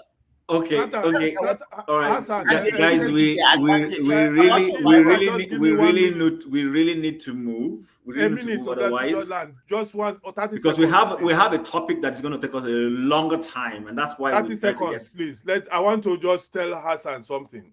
Okay, quickly, Hassan. There will be no response from you, please. Yeah, if we keep patting ourselves, because you make and clear now saying a woman problem be that, say they no get all that means. But let us call when somebody is bad, make we face them like that. Not let us don't say it's their human nature. If I understand you, thank you. But this is what I want to say in regards to that video that Shem just played. I think the point she's making is clear as daylight, and she pointed up both genders. What I don't understand with a lot of us that reside here in the diaspora, or those of us that were born here or grew up here, why do some of us, when it's time for you to settle down, it's good for you to have a relationship, whatever you want to do, with a woman that is here. But when it's time for you to get into marriage or partnership, you go back home and bring someone from back home, and this person comes here, and what you expect that person to be when you guys were courting, whatever the situation may be, as they come in here into the diaspora, they started having friends and everything, they turn out not to be what you want. Why can't we settle with, why can't you shop from the environment you live in? Why do you have to shop outside your environment? I think that's where she's coming from. So I agree. I hear the lady. I understand her perspective. But to the question, and I'm not supporting either side. That's not my business to support. Anybody should go. If somebody wants to shop in Target, that's their business. If somebody wants to shop in Costco, that's their business. But you'll be ready to bear the consequences. If you go to Costco, Costco prices are higher because you're trying to they're higher because it is bigger. You're supposed to be buying quantum. So if you don't have money for quantum and you go there to buy little bits, you will spend more. But if you go to Target, for instance, Target is cheaper for you. You buy that. So do what works for you. However, everything comes with a price. Like they say when in marketing, there's a buyer beware. So the buyer needs to beware what he's buying, both the female buyer and the male buyer. So with that, I want to ask us. So Adama, you guys, you've talked about all this topic we've been discussing. Was there any topic in the course of the year you wanted to talk about that for whatever reason, maybe for time's sake, or you just never had time to come around discussing it? Is there any topic you wanted us to talk about that you think we need to kind of give attention right now? Yes. There's a topic I'd like for us to talk about that we never got to talk about. And that topic is, I do not know why we as African frown on prenup. So why do we frown on prenup? We have men back home or here, wherever they reside. They like those young women. When they die, they write out their estates, how they want their will, things they have accumulated, how they want it to go. So why is it that we don't want to talk? A prenup is something you can discuss before going into the relationship, the marriage, whatever. So why do we as Africa why do we shy away from talking about prenup? What makes us so uncomfortable about prenup? If you're coming into a relationship and that relationship you happen to be the one that brings more to the table, and the man says, let me keep what I have, you keep what you have, in the course of whatever, this is what will happen. And why I brought it up is the case of Iwayawu. That's why I would like for you to play that video. That way we can pick it up from there. What Thank you. happened? What happened to Iwanyao, please? Do you want to give a little bit of context? What happened to him? He said, the video I watched and what they said, I don't know. Should I use the word allegedly, or that's what he wrote? He said, go ahead. He said, if the wife decides to remarry, every asset or whatever she has that was given to her, that he gave to her, must be returned. Okay. So all right. Okay. Thank you. All right. No problem. So let's play this video, and then hopefully people will have context. It's long. I'm not going to stop it. I want us to play it to the very end. Uncle Chin, you think I shouldn't speak on the issues? Passing of elder statesman and former Ohaneze Ndigbo President General, Chief Engineer Dr. Emmanuel Iwanyao. The details of his last will and testament have sparked controversy, particularly a clause that bars his widow from remarrying. Now, Chief Iwanyao, who died on the 25th of July, 2024, at the age of 82, left behind significant assets reportedly spread across Abuja, Imo, and other parts of Nigeria, all of which were read and allocated on the 16th of June. Now, while the bulk of his estate was equitably shared among his 5 children, attention has zeroed in on a clause that directly affects his 37-year-old widow, Frances Chinonyerem Enwerem, who he married in 2013 at the age of 72, when she was just 26 years old. Their union produced 1 son. Now, according to this will, Frances is entitled to a portion of the late chief's estate, but only on the condition that she remains unmarried. Should she remarry, the document states that she will automatically forfeit her inheritance.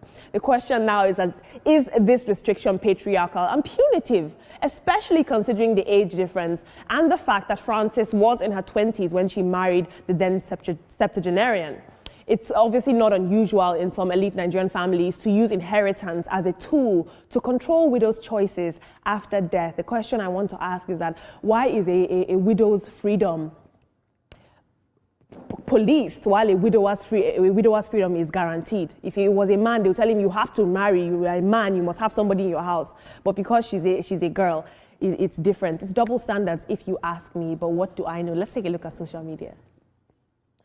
At Oka Ewa says, it was a smart move. My late boss died, leaving about 37 billion in properties and cash for his wife and 5 children. 3 years after his death, the woman married another man and is now bearing the new husband's name. If only he had done something like this. Congrats to the happy couple. Amarachi says, that was the will of the dead. If I may ask, why should the woman married to such a great man even think of remarrying? And finally, multimedia producer says, this is a very selfish thing to do. Imagine this young, beautiful lady not able to remarry after losing her husband. No culture should support this kind of mentality. And I think that the family should hold a meeting and allow the lady to do what she wants. After all, the dead doesn't know what happens behind them. But team, let's talk about this. This young woman, her husband has said, you're not going to marry anybody after me. It's not going to happen. Yesterday in the group chat, we touched on it a little bit. It was a hot topic, but we haven't fully chopped it up. The Iwayanu's will didn't say the woman shouldn't remarry. It says if you remarry, you forfeit the property. So the choice is yours. Simple. But the optics of it is a little bit, I wouldn't do that, but that's his choice. It's his property, it's his wife. So I don't want to get involved in family problems. Let me just put it that way. Talking about the late Iwanyanwu's will and his young wife, it is often said, till death do us part, but as it is right now, the death is not, parting anything. But let's look at it critically. I think he wants to preserve his legacy. He works hard to build what he has built, and he's trying to preserve his legacy. And also, he's also perhaps trying to protect her from those who might want to just take advantage of her at the end of the day. So if she would sacrifice that for anybody, the man would know that he is worth it. He too will know that she is worth it. You can let it go. So let's get married. We'll build our lives and all of it. So I think it's protection. Well, nobody loves poverty, so I'm definitely sure that she's not going to just accept to forfeit everything. But I think that, may his soul rest in peace, but I think that he's being selfish because really, you are dead. And the thing is that he's trying to be smart, but the woman can have a companion and she can still give all the money to the companion. So if we're talking about legacy, I think that is just too much. You say, guy man, you can always have smart guy man in different ways. So she can still have a companion. I think that was too much. I didn't find that story funny. I think it was extreme, for him to say that. 20 seconds. She married this man when she was 26 years old. Frankly speaking, you knew at the time this man was going to leave before you did. And so it is now your choice to stay or to go. Full stop.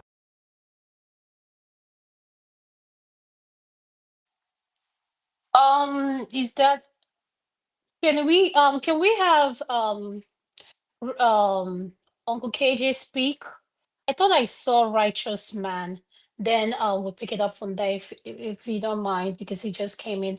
Uncle KJ, welcome to the show. Goody everybody. I hope you're all good where you are. I don't know how many of you had goody in Nigeria. Okay, I'll start from the Iwanyanwu's choice. You see, it's like the argument to Okay, put hold up. on, sir. Hold on, sir. Before you start, I want you to, can you incorporate this in your question? Do you believe in prenup? Yes, why shouldn't I? But you see, in my family, and I'm sure that Chim knows that, we don't do those things on our side. We don't say when a man dies, the thing should not be, it's automatic that the wife takes over. I don't know any part of our community there where the brothers or the sisters or whatever come to take from the wife of the late person what he has left behind. I've never seen it. There's nothing like that practice in my place. I don't know about, because Chim is about some distance from me, but it is the same practice. I've never heard it. My mom is from Chim's village. I've never heard it anywhere that when the man passes, whether the wife was 13 years old or 7 years old, that things are not given to her. No, you have the right to inherit from your husband and continue with a legacy. If you decide to marry, that is now left to you and the umonna to say what you want to do. But ordinarily, if you follow the tradition, they will not want you to marry outside. But if you are young, I think the tradition in my place is quite considerate. They said to their people, or the umonna will tell you that you are too young to be by yourself. KJ, just before you go ahead, sorry to button, not intended to cut you off, but just to buttress one of the things. So there is a difference between monetary assets.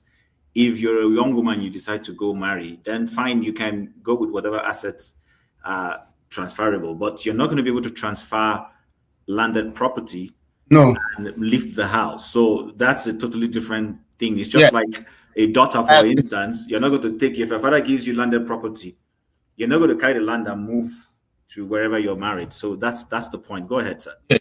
Thank you. And that's good that you put it that. And if your husband has a house, you can't go and bring your lover to come and live in his house. So if you have married, you go with your husband and go and live wherever you're living and leave the family house for the children of the man to continue the legacy which you have abandoned. But now looking at it, let's go back a little bit. One of the things we debated about when Lady Diana died was because I said to them, my friends, that you see, you must take account of what arrangement you are going into. You cannot say you are Hey, you cannot say you are a princess in a royal family and you want to pull down that status which you have been brought in. You knew their arrangement. You knew what you were going.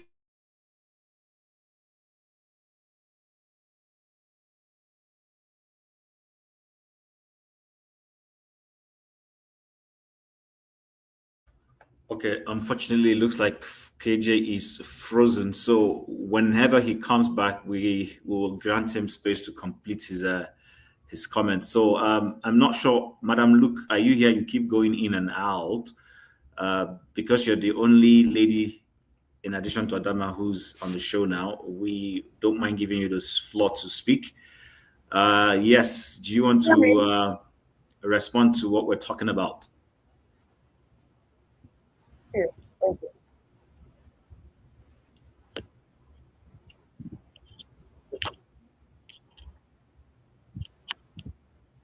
Hello.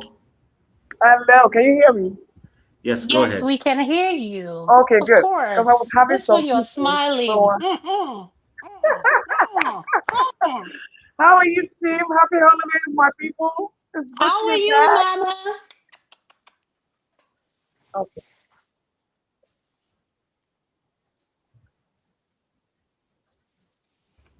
Yeah, go ahead, Madam Luke. We're listening to you. You know what the topic is all about. Do I have a delay? Is there a delay? Go ahead. You're speaking. I don't think there's a delay right now. Just go on. Okay. Thank you. Oh, yes. I heard. Okay. So, I heard. Okay. I heard that I was hearing the part where um we started off with what was that we started off with? The Nigerian men, appealing Nigerian men. Global appeal of Nigerian men. Mm-hmm. Go ahead. Okay. Okay. There's Yeah, a I'm hearing delay in your myself say internet. that. Yes, there's a delay on your internet. Yes, there's a delay on it. So, You but know, take you your know where time. I am. I know. Don't say where you are. We know where you are. Okay, Just she take says your to close time YouTube. and Let me close. Hold on. Let me close YouTube. Let me close okay. YouTube. Okay. Okay. Here we are. Is it better now? Much better. Much better. Mm-hmm. Yes. So I had the YouTube playing in the background, so I was hearing myself. Okay. So guide me. So we were talking about the global Nigeria. appeal and why do not the other what the discussion we're having now, which is going to take a lot of time, why do our people not believe in prenup? That's why we played the Wanyanwu video where he said if she remarries, she cannot take a certain like the inheritance or whatever she took cannot. So do you know what we're talking? You should know what we are talking about because me and you have this. Hmm? Yeah, go ahead. You can speak That now. you can do what now? Like, why do Nigeria not believe in No, you can't do prenup? what? Like the Nwayanwu story, if she gets remarried, she cannot take his assets, the name, everything. No, I take that back. Nigerians believe in true prenup, but it's a one-sided prenup.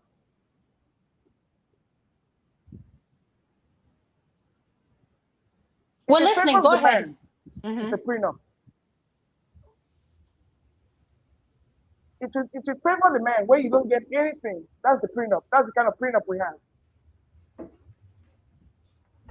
That's the kind of prenup we have. But you know the kind of society we come But from. the question I would ask, where you can address that as you respond, is what exactly is a prenup? It's an agreement. It's a financial agreement between two parties. It's strictly financial. And when it's financial, it's about real estate, property, financial. Yes, it's strictly financial. Meaning, it's an agreement you make before marriage so that everybody, if in case of the dissolution of the marriage, everybody's entitled to some certain amount of some certain what will I say, ratio of what you should get. So it's strictly financial.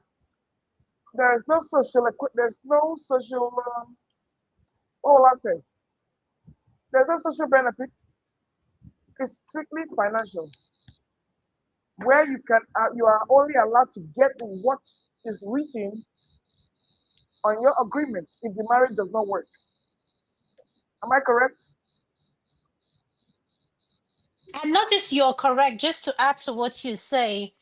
And before you go into this marriage, you have the option, if it's a place where you both discuss, you as the person who is going to sign the prenup have the option of pushing back as well and say, in a situation of this happened, can I be able to get this? So everything is written out in clear terms and conditions that if the man, let's say for instance, he has an estate worth this much, and you're coming into the marriage with this, and you say, okay, if I give you 2 kids, I want my kids to have this ABC. He will say, okay, no problem.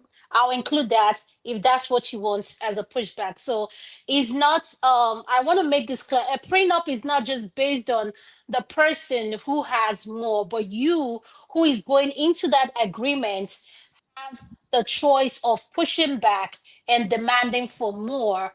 All that person is doing is protecting their assets in case it doesn't work out. Sorry, can I ask a question? Sorry, please. Even though, yes, I'm a moderator, but I want to ask this question so that as we explain this, it helps. So a prenup, there's no love in a prenup. I'm just assuming it's just an agreement on how we live and how we split what we have. So, I want to enter this relationship with you, but if you want me to come into this relationship with you, you do X, Y, Z for me, and then we negotiate, which means if at any point in time in that conversation, there is what's the word? There's a deal breaker for me. So that deal breaker means we're not going into the relationship. I can walk away. So since you have not agreed to give me this or that, if we decide to dissolve or you die or this or happens, I walk away. Go find someone else to do relationship with. Is that what it means? That's an option. An option. No, but can it be an option? Let's following up from what she just said that you do it's transactional. Like, it's transactional. It is transactional, just like, yes, there are different options, just like marriage is a partner. Yeah, you're negotiating. Marriage is a partnership. Just for it, okay, let's make it clear where we can all understand it. If let's put someone we know now in the if I was to marry Jeff Bezos or Dangote, and I'm bringing nothing to the table, why should I be entitled to everything Jeff Bezos owns based on he loves me? Do you think his children are going to sit down and watch me, Adama, inherit everything their father has worked hard for? No, they will not.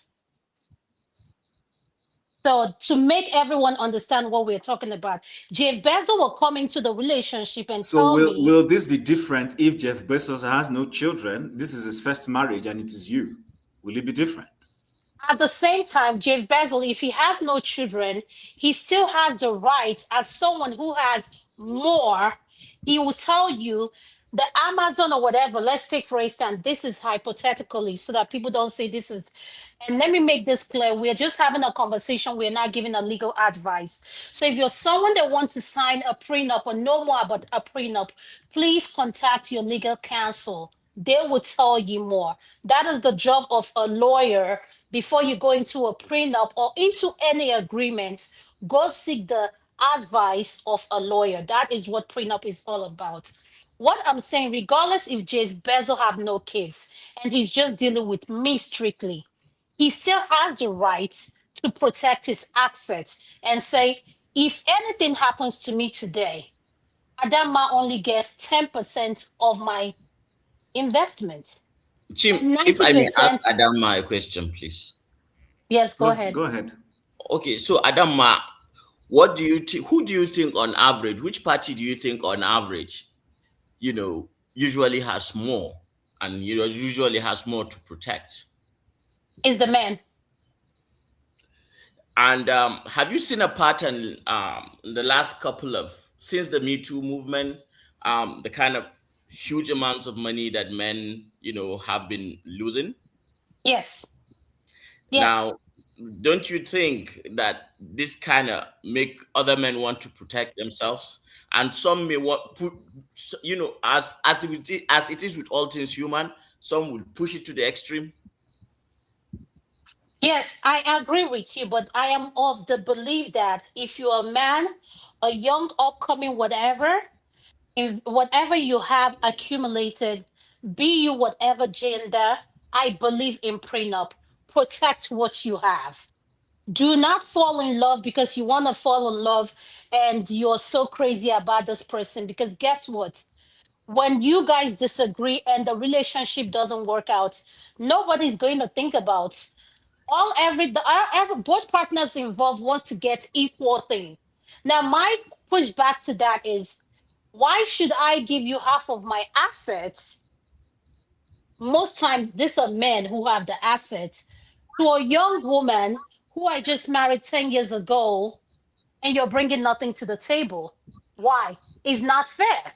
That is why I can I answer that support question. prenup. Yeah, go ahead, Madam Luke. I can answer that question. I don't know why people think that when a man and a woman meet, you forget you cannot put a price on emotional satisfaction. Do you understand what I'm saying? I do. A man meets a woman. A man meets a woman. The woman has no money. But that emotional satisfaction that woman is giving that man is priceless. Well, why do you think it's one way? It's both ways now. Because the man is already coming up advantage with money. That's all he can give. You think? I disagree. I disagree. What I would say. No. I disagree. I disagree. And No. we have reached that place. Wait now. Wait, mama, wait. Because a man use their money to buy love. Otherwise, they'll be by themselves. So men use their money to buy love. That's what she said. I wanted to be sure. That's you heard that. She said you guys use your money to buy love. Why I said that? Because the woman doesn't have the money. Most of the time. And it's not about money. And it's not about money. But the emotional, let me put it this way. For example, who will I say? Paned and Regina. Let me just use our own homegrown example here. Now, tell me what is the, you see, and I want to put this prenup in a Nigerian context. I don't even want to go into, because I believe there are, when it comes to humans, we have a different species. When you come to the Jeff Bezos area, we're not advanced to that area yet. So let me keep it strictly in the African context. Advancement is relative. Well, is it material, or philosophical, or cultural? All of the above in our cultural setting. I fundamentally disagree. Okay, hold on. In our culture, we have the philosophical, in our own culture, all those areas are in there. So what I'm trying to say, anytime you see a Nigerian man and a Nigerian woman, what do you see? Anytime you see, I don't want to check up Jeff Bezos. I'm not talking about Melania. Nigerian rich man and woman, elites or the ordinary people like me and you. I don't know you well. Maybe those that can afford to have prenuptial agreements is what I'm saying. Anytime you see, because we're and they are like this, they are the minority in society. Who is the minority? The elites. Well, How who many else can tell Iroyans us? do you think we have in Nigeria? Who else? Who else has Okay, the so power to do a prenup? Hassan, let's allow her to land where she is. Her network is not. Let her finish, Exactly. then you can push back. My question is, if you look at the African setting, it's usually a wealthy man and a not so wealthy woman. Now, if I were to flip the other side to that Jeff Bezos, most of those women, they are accomplished. Before they met those rich men, they were already flying in private jets. They had their own things going. It's just that it's a different level of rich. But that same place Jeff Bezos' wife was entering, he was entering, they were entering the same aircraft. Nigeria's own is not that way. The man will fly his aircraft to your village and you will do your dogu from that village. Oyibo man is not like that. They don't roll like that. So what I'm saying in an African context is only the men, mostly the men, that have that ability to do that prenup. And in an African setting, what the prenup means is that when you leave, you don't get shish. You are getting out of the house. Unless you are fortunate that the man dies on your neck. Then, if you are lucky, you might know where some of the properties are. If you are lucky. So when we are talking about prenup, we need to do this we need to do it in our African setting. Let's not be comparing ourselves to the white men. We have a paternalistic society. I'm not saying women don't have money that marry down. No. There are many that do that. And of course, women are more likely to will their stuff to the men than the women willing their stuff to Madam, the men. that's not true. We haven't seen that. Okay, hold on. That hasn't happened yet. Okay, So Chim, hold on, can but I hold do on, this? hold on. Hold on, Chim. No, hold. I want you going to to ask speak. her. No, I want you to speak. I'll take the moderator position, so you be one of the panelists, because I know you have a lot to say in this. No, Go ahead. I don't have a lot to say. I was going to ask her a question, and then I was going to correct something she said. She said when she was using Jeff Bezos and his first wife as an example that she was already a wealthy person. That's not true. I just Googled it. That's not true. No. The second wife, I don't know about the first wife. The second wife. But she's talking about the second wife. The second wife lived an influential life. She was married to a billionaire before. Okay, even that second one. And the first wife, Jeff Bezos didn't have nothing when he married her. Yes, both of them were nothing. So what are you talking about? How was she able to get half of his assets? I want us to have a conversation, not a distance. So, okay, go ahead. You can speak. So the first one, maybe that was the second one you were talking about. That's fine. I will also do my research on that. Yes. But the point I'm trying to make is, remember, we're talking about prenup, and I have my views about stuff like that. You go in, and that's for me, just like Hassan said, it looks too transactional. Because I know what love is supposed to mean. It doesn't mean people don't abuse love. That's a different subject for a totally different day altogether. And what's wrong with that? Oh, wrong with the abusing? What's wrong? Wrong with the abusing? She's saying what's wrong with it looking transactional? Oh, it's up to everybody's perception of what they want. That's the point I'm making. I don't want to go into any transactional kind of situation. That's the point. But go ahead, I hear you. But are you okay? Can we have Mr. James speak because he has not said anything? Sir, what is your opinion on what we're discussing, Mr. James, on prenup? And what advice do you have to give to us, we young ones that are discussing this prenup of a thing, sir? And the Iwayan video we played, what is your opinion on that? On what Iwayan wrote in his will? Yeah, you see, I'm not good at giving advice. I only state my opinion. It is up to people to do what they want to do. I don't advise people. It's not my nature. Anyway, I think there are certain things we are mixing here. Sociologically, we are neither Africans nor Europeans. We are mixing two things, together. Now, what kind of marriage are we talking about? Are we referring to African traditional marriage or Western marriage? We are talking of Western marriage, there are rules and regulations governing it. And African traditional marriage has its rules and regulations. Here in the Gambia where I live, the society is a Muslim society. It's not an Islamic society. It's a Muslim society with very few Christians. At times they intermarry.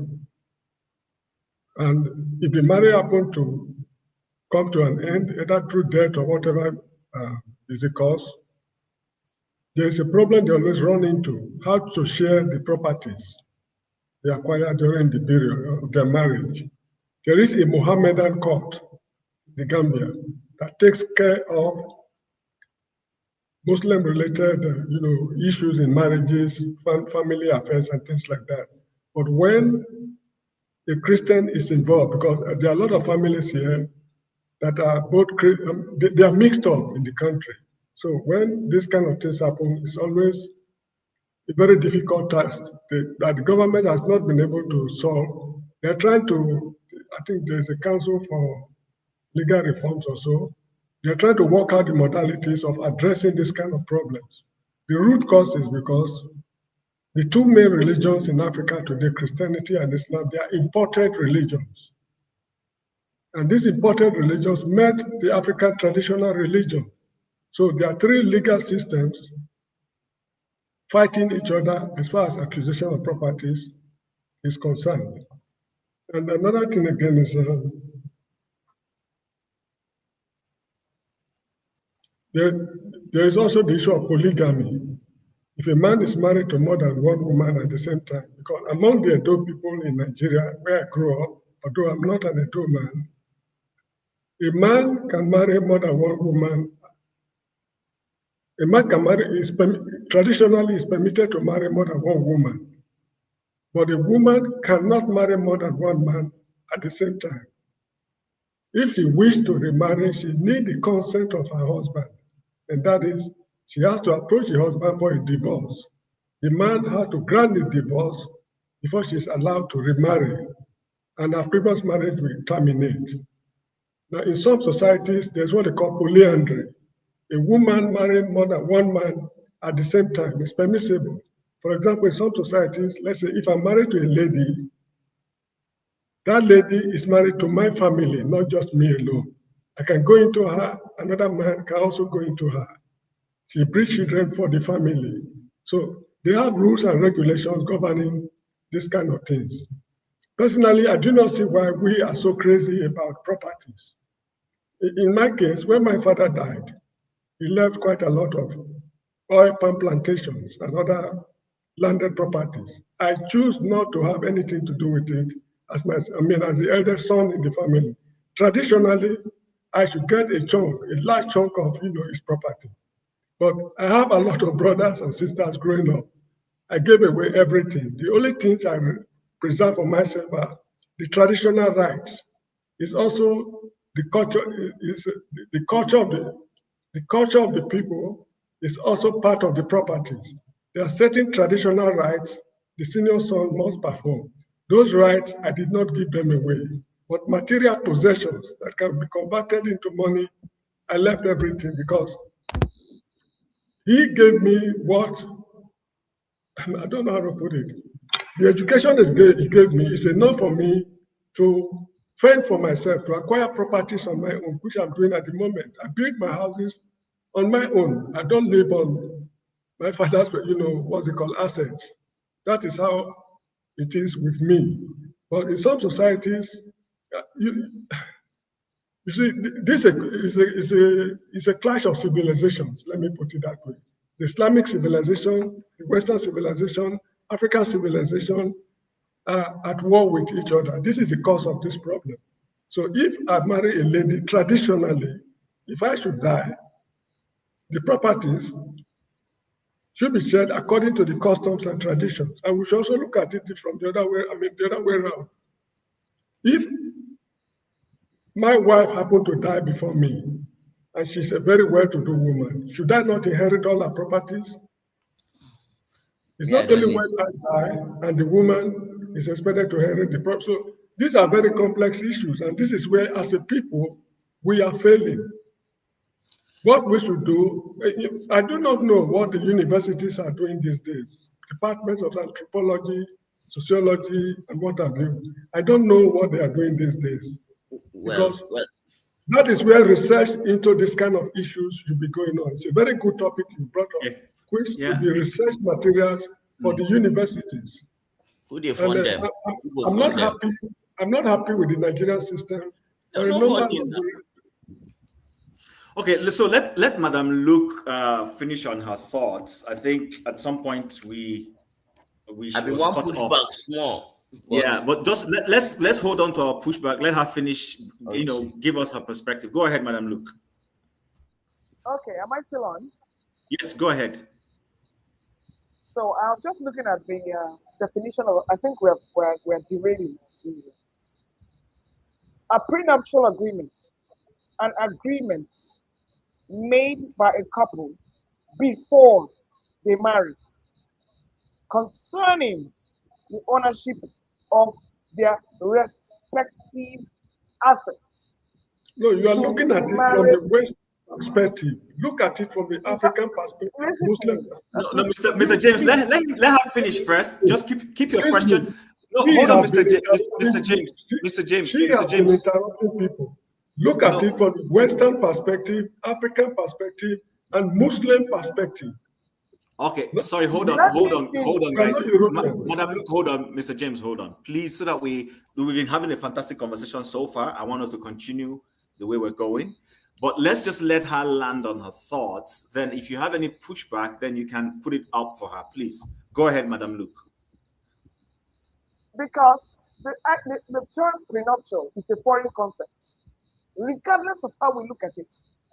So what we're trying to do is to apply it to our own traditions and culture.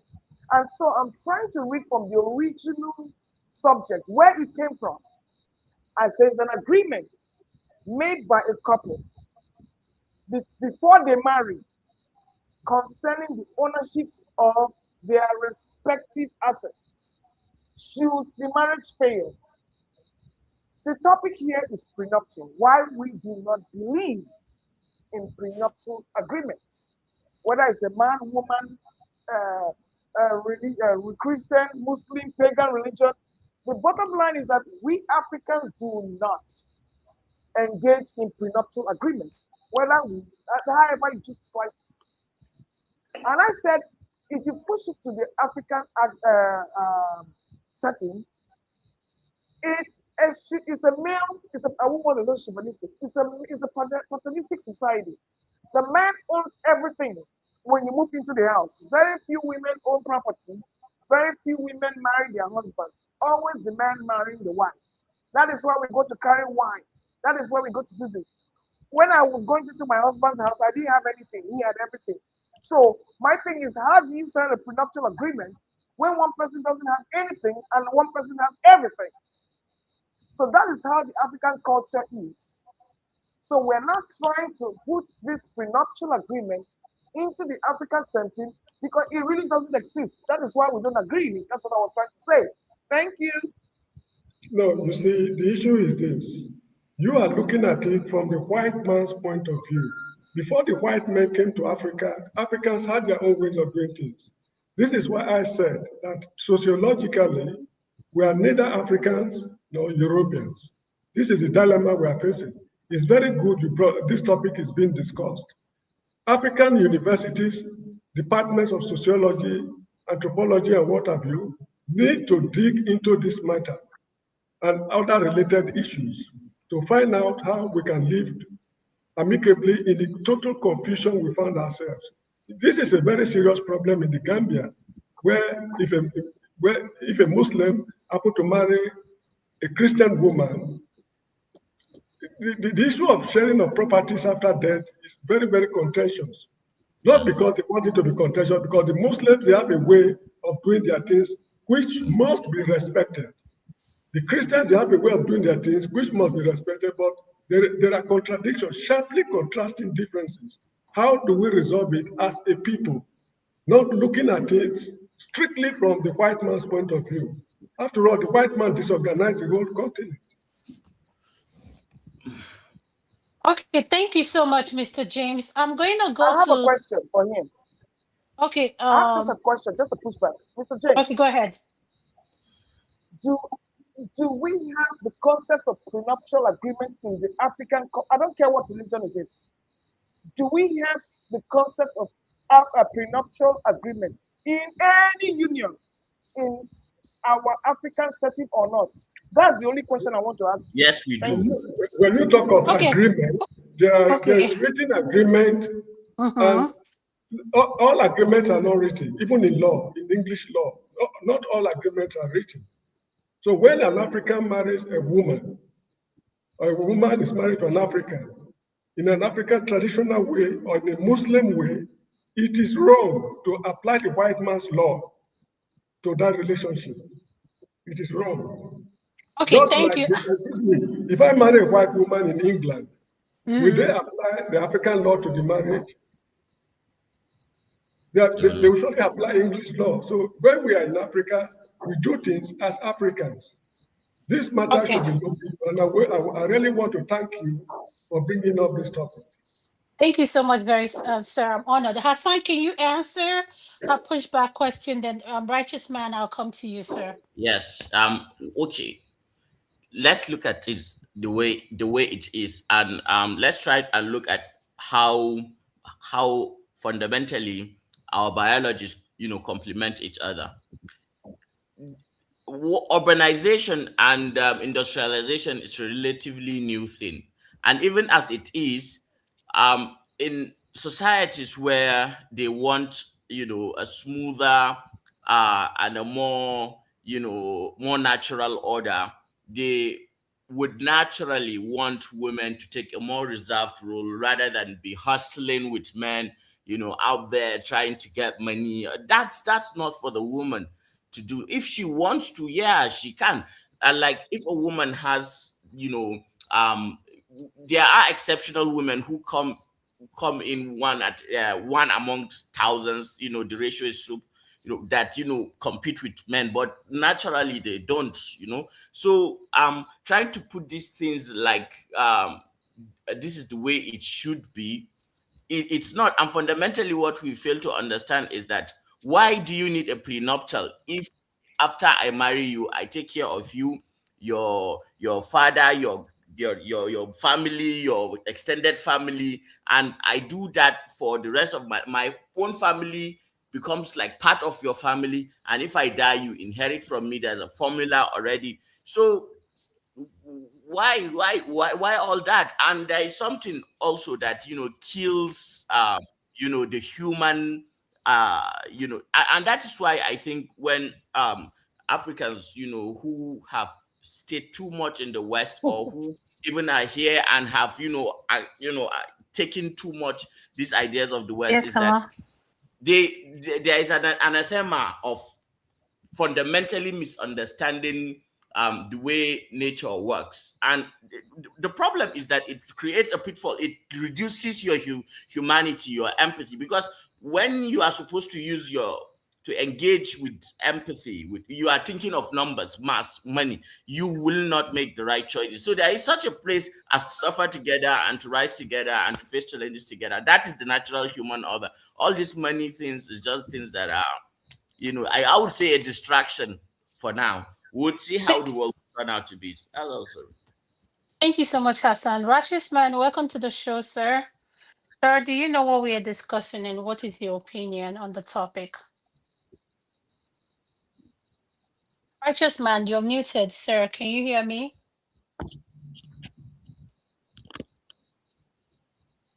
You're muted. Okay. You're muted. Yeah, I can hear you. Okay. Yeah, good evening from the city of Owerri. Oh, good evening. Yeah, good evening from the city of Owerri, the Imo State capital. Yeah. Wishing every one of us, and they will, wishing every one of us a happy new year in advance. Just some hours to come now, we will be in 2026. right here in the city of Owerri. Yeah, I appreciate just trying to be part of the last broadcast for this year in Dr. Damage's show. I've been enjoying the topic of today. Very, very, very important. I really thank Mr. James for his elaborate discussion on this issue. Before I make my point, let me say this. No matter where we live, no matter where migration and looking for greener pastures takes us to, we should not forget, one, that we are Africans, we are blacks. We are the cradle of civilization. And scientifically, it has been proven that human existence first starts in Africa before it spread to other parts of the world.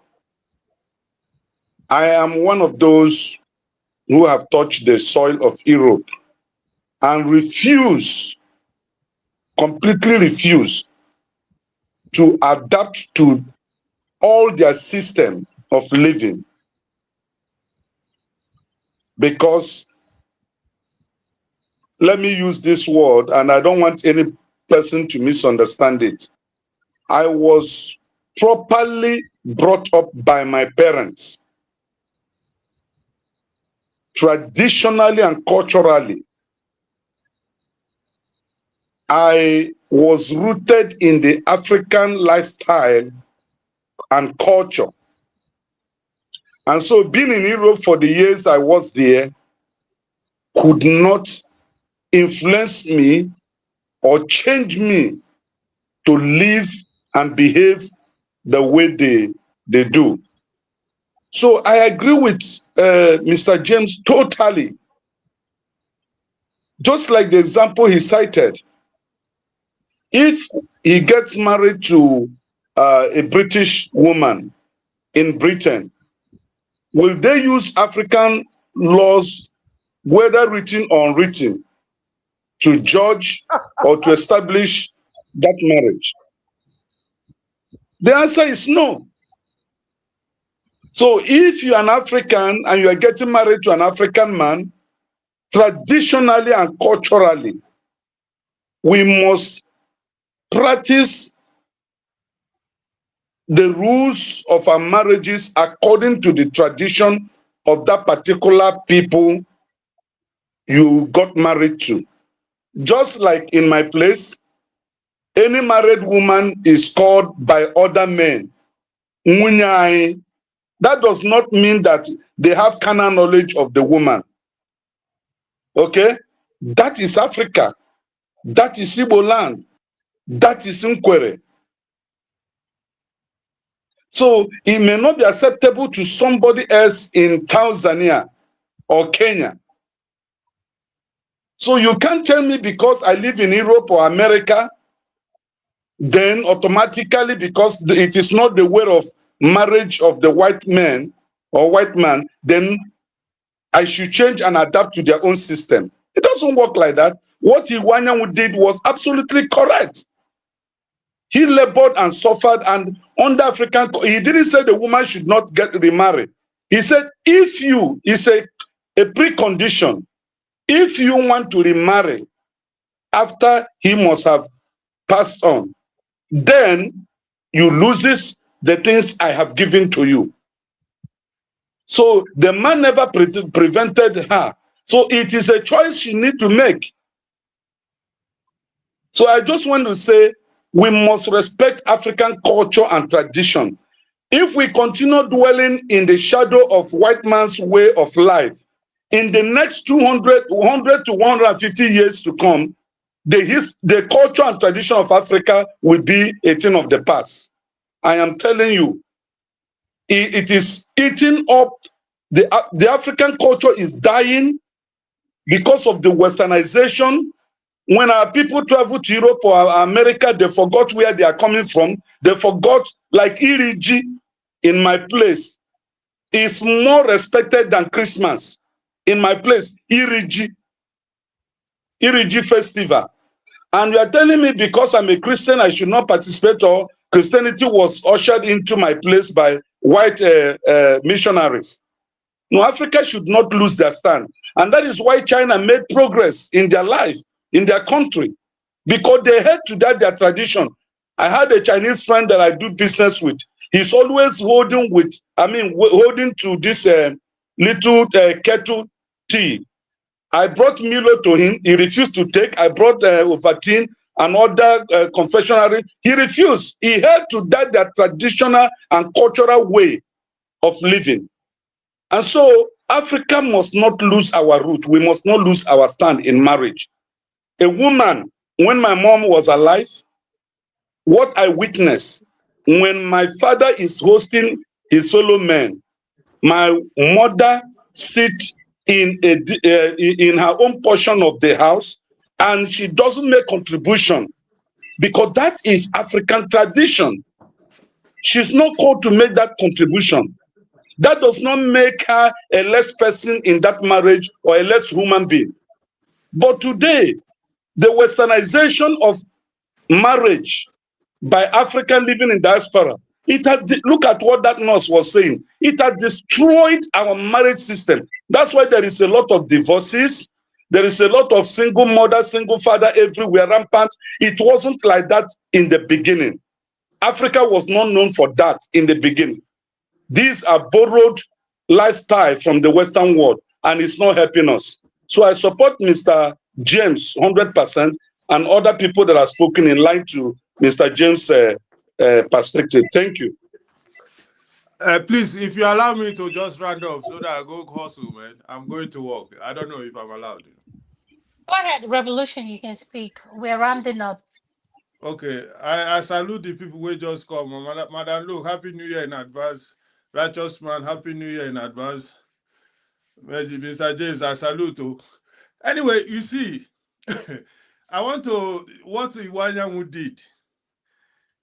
I know my brother, Righteous Man, has put saying African style. But that is greediness. You be old man, you test better thing finish.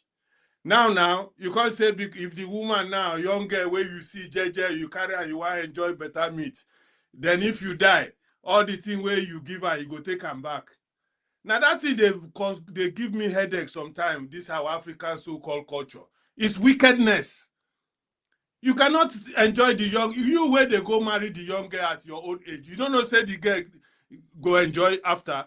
Then when you chop and finish, you say, well, if you want to go marry another man, all the thing where I give you, I go take them back.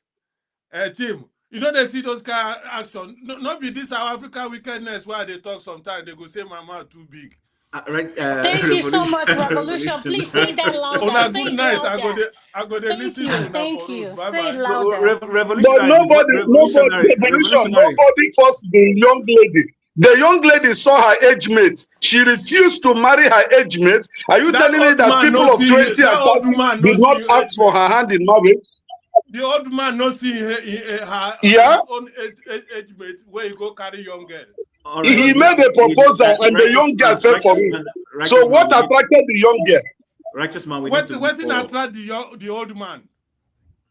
When I no go talk through, went through. So when the time when they go talk through, I no go talk, I go come say an African system. Thank you very good night, man.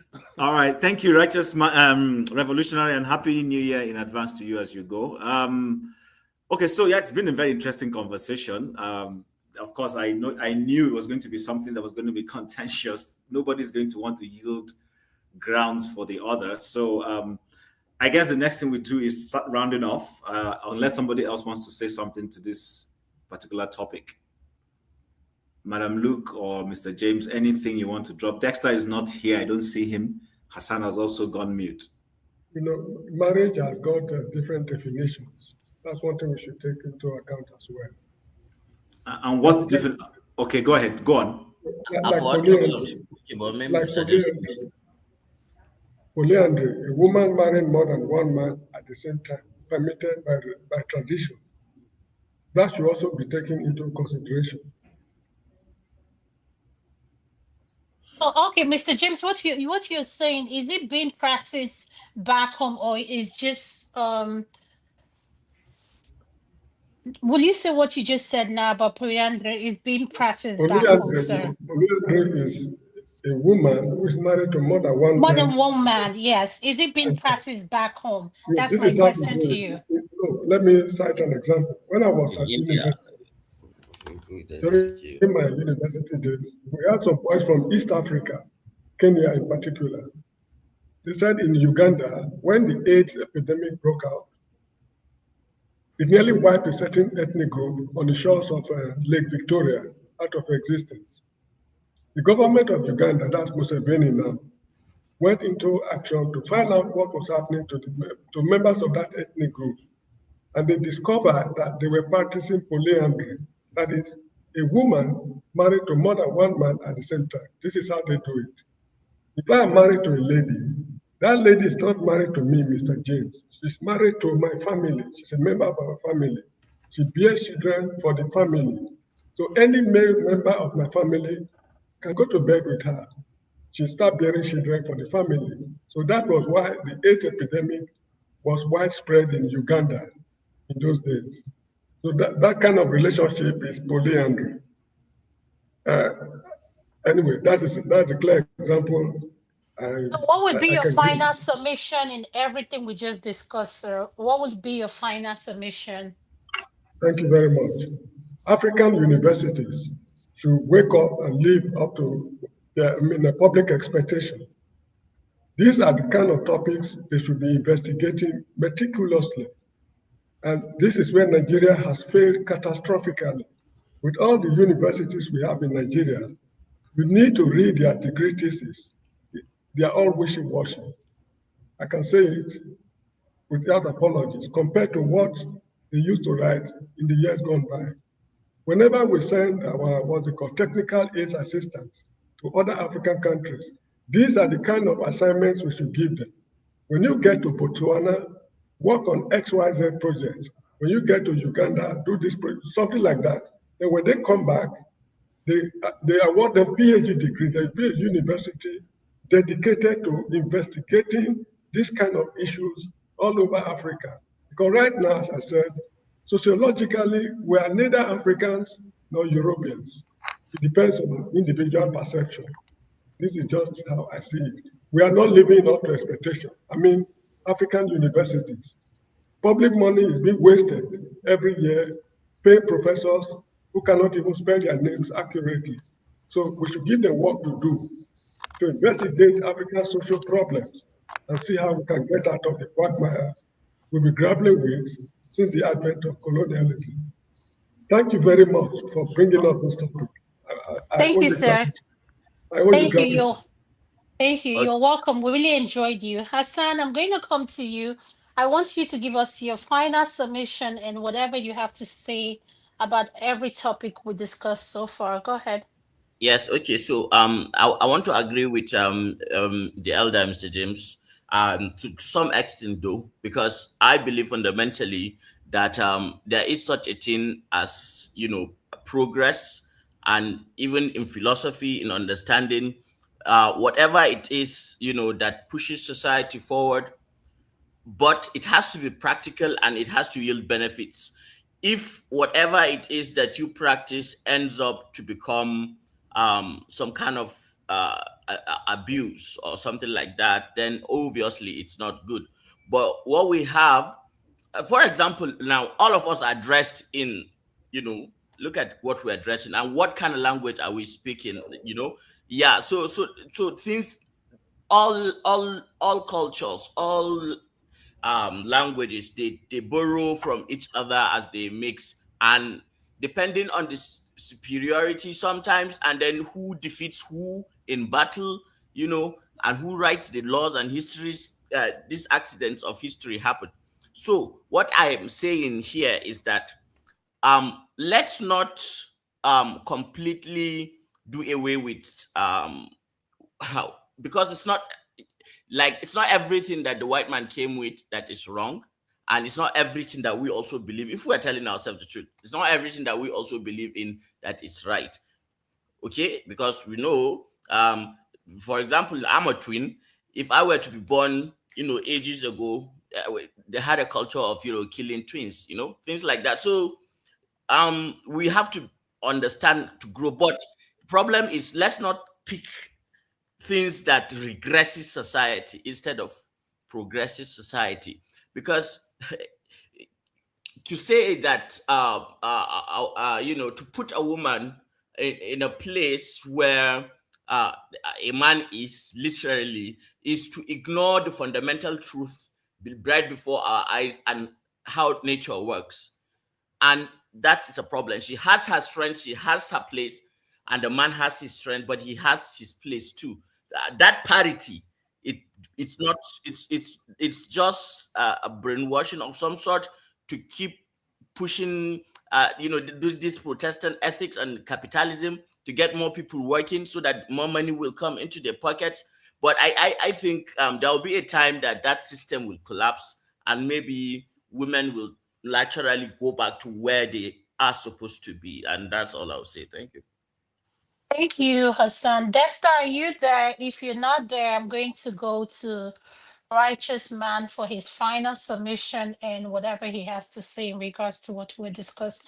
Dexter, are you there? Okay, Righteous Man, what is your final submission, sir? And what do you have to add in everything we've said, sir?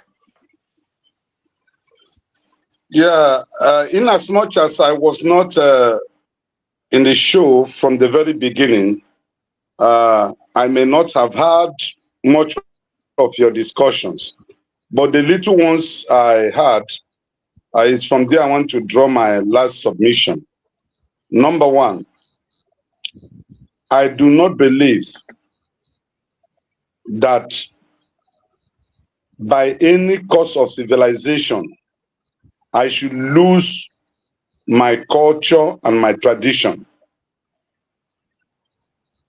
Number two, I do not also agree that religion should be used as a substitute to my culture and tradition. No religion should be a substitute to one's culture and tradition.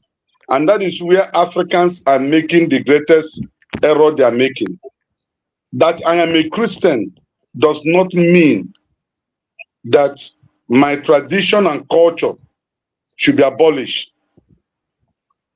Because the African marriage is embedded in culture and tradition. And that you become a Christian or a Muslim does not mean that your culture should be raised. And so I agree with, is it Professor James or Dr. James in his submission? I'm not yet a professor. Thank you for dressing me with borrowed robes. Thank you, my brother. So the African professors, but I was shocked when he said some of them cannot even spell their clear name. ground up so that we can have enough time to end the conversation properly. Please go ahead. Okay. So just my submission is that what Mr. James recommended for African universities to do, I second to it, is absolutely right. Because if it is not done, if we don't have a means of teaching the coming generation of whom we are, then everything about Africa will be raised. And I want to say it categorically without missing a word. What Iwanyanwu did was not foolishness. He extended hand of proposal, hand of marriage, and the very young lady accepted it, knowing that he was old man at 70-something. So whatever that attracted her into that marriage, at the end of the day, what comes out of that marriage, she should be able to bear the consequences. Because that event, I believe, would have taught younger ladies or young ladies a lesson that you don't go into marriage because of money. The man had made it already. Let you go and enjoy. That, for me, I think that was why the 24-year-old girl allegedly would have gone into that marriage. And the consequences is that the man said, okay, I labored without you to make this money. Now that I am gone, If you have to remarry, then you will lose the right I have given to you. I don't think it was selfish. It was just self-preservation, you know, and that was how he wanted to have it. So I think it's in order. Thank you very much. It's been a nice evening here, cool and sound in Owerri. There is no insecurity in Owerri. I've been here now for almost getting to a month. All those propaganda being channeled in the media space, they 95% lies. No killing is going on. People are going about their normal duties. Thank you very much, Righteous Man. I think it's been a wonderful show.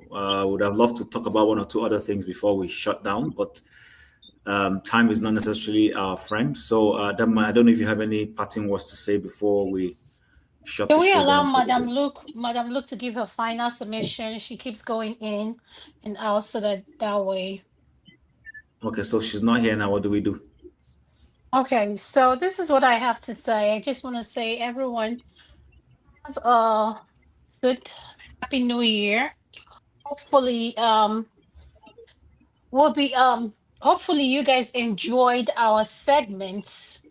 Well, our show today. What's your opinion? Will be back next year, by God's grace. Yes, my schedule is hectic. I have a lot going on, so please be patient with us. But the women, the What's Your Opinion segment is here to stay, and the teams are here. Madam Luke is one of my co-moderator. Chim is one of the producers. Paige as well.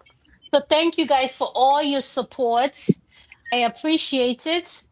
I like us talking about things that affect us on a personal level other than politics, because we have our personal life going on. So it's been a joy to see this segment, the conversation we've had, everything about What's Your Opinion segment has excited me.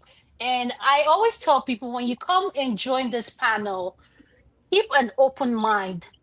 Be ready to learn and unlearn a lot of things. So with that being said, I just want to say thank you to everyone, and the people in the comment section. Shout out to Bohemian Malam, AB, you all know my favorites.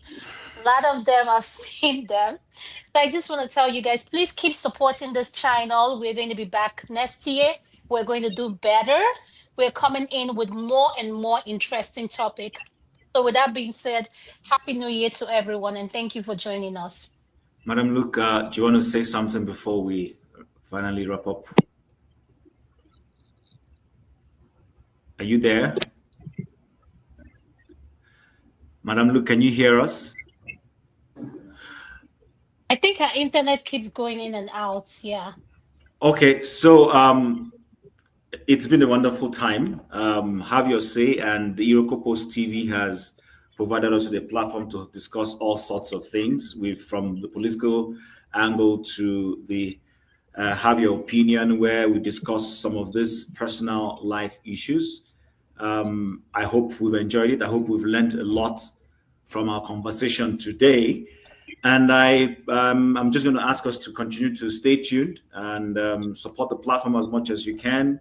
Show up when we have some of these conversations and come and air your view. There is no view that is wrong. It's all about the learning process, keeping an open mind, learning, unlearning, relearning, however we want to put it. And with that, I want to thank Adama. I want to thank Mr. James. You were the first person to show up very early enough. I want to appreciate you for that. You constantly do this. Shout out to you. And then, of course, to all the people who have over the entire 1 year helped to keep this show running. Ngozika, and all the other people, Ola, who help us with the show. And of course, the man himself, Mr. Rudolph Okonkwo, aka Dr. Damages, who provides us this platform to be able to have some of these conversations. From me, it's a wonderful 2026 to all of us. I pray God provides us all the enablement to be able to fulfill all our dreams and our aspirations. All the best. See you guys. Thank you, Dexter. Hold on. Can we hear Dexter before you end? Dexter, do you have anything to say, or you're good? No, I'm fine. Everybody has said everything, so I don't want to add. I think it's cherries on the cake. Yeah. Are you sure? Go ahead. You can say something if you want to. No. I think every opinion is, like Chim has rounded it up. Like everybody's opinion, everybody has the right to have their opinions about it. So, yeah, I don't want to try any spanner in the works now. So, thank you, Chim. Thank you, Adama. Thank you, everybody. Yeah. Thank you so much. I appreciate you guys. Please support us next year at the What's Your Opinion segment. I'll be back. I'm just taking a break. My schedule is hectic, like I said. But one thing I want to say is to the owner of this platform, Dr. Damages, thank you for giving me a space where my voice can be heard. This platform. We appreciate those that supported us throughout the year. We just want to tell you guys, we love you guys. SOS. Have a good one. Thank you so much for watching. Thank you. Have you subscribed? Yes, you. Have you subscribed? You. Yeah, before you go, click. It's free. Click. Just that's it. Have you subscribed? You're laughing. Have you subscribed? Have you subscribed? Thank you. Thank you. Thank you. Hey, madam, thank you so much. I can see you. We have to get to 100,000 subscribers. By the end of the year, how are we going to do that if you don't subscribe? Yes, you. Yes, you're about to click off. Why? Have you subscribed? It's free. If you don't, ask your son, ask your daughter how to. Just one click. Thank you. I see you. Aha. Thank you very much.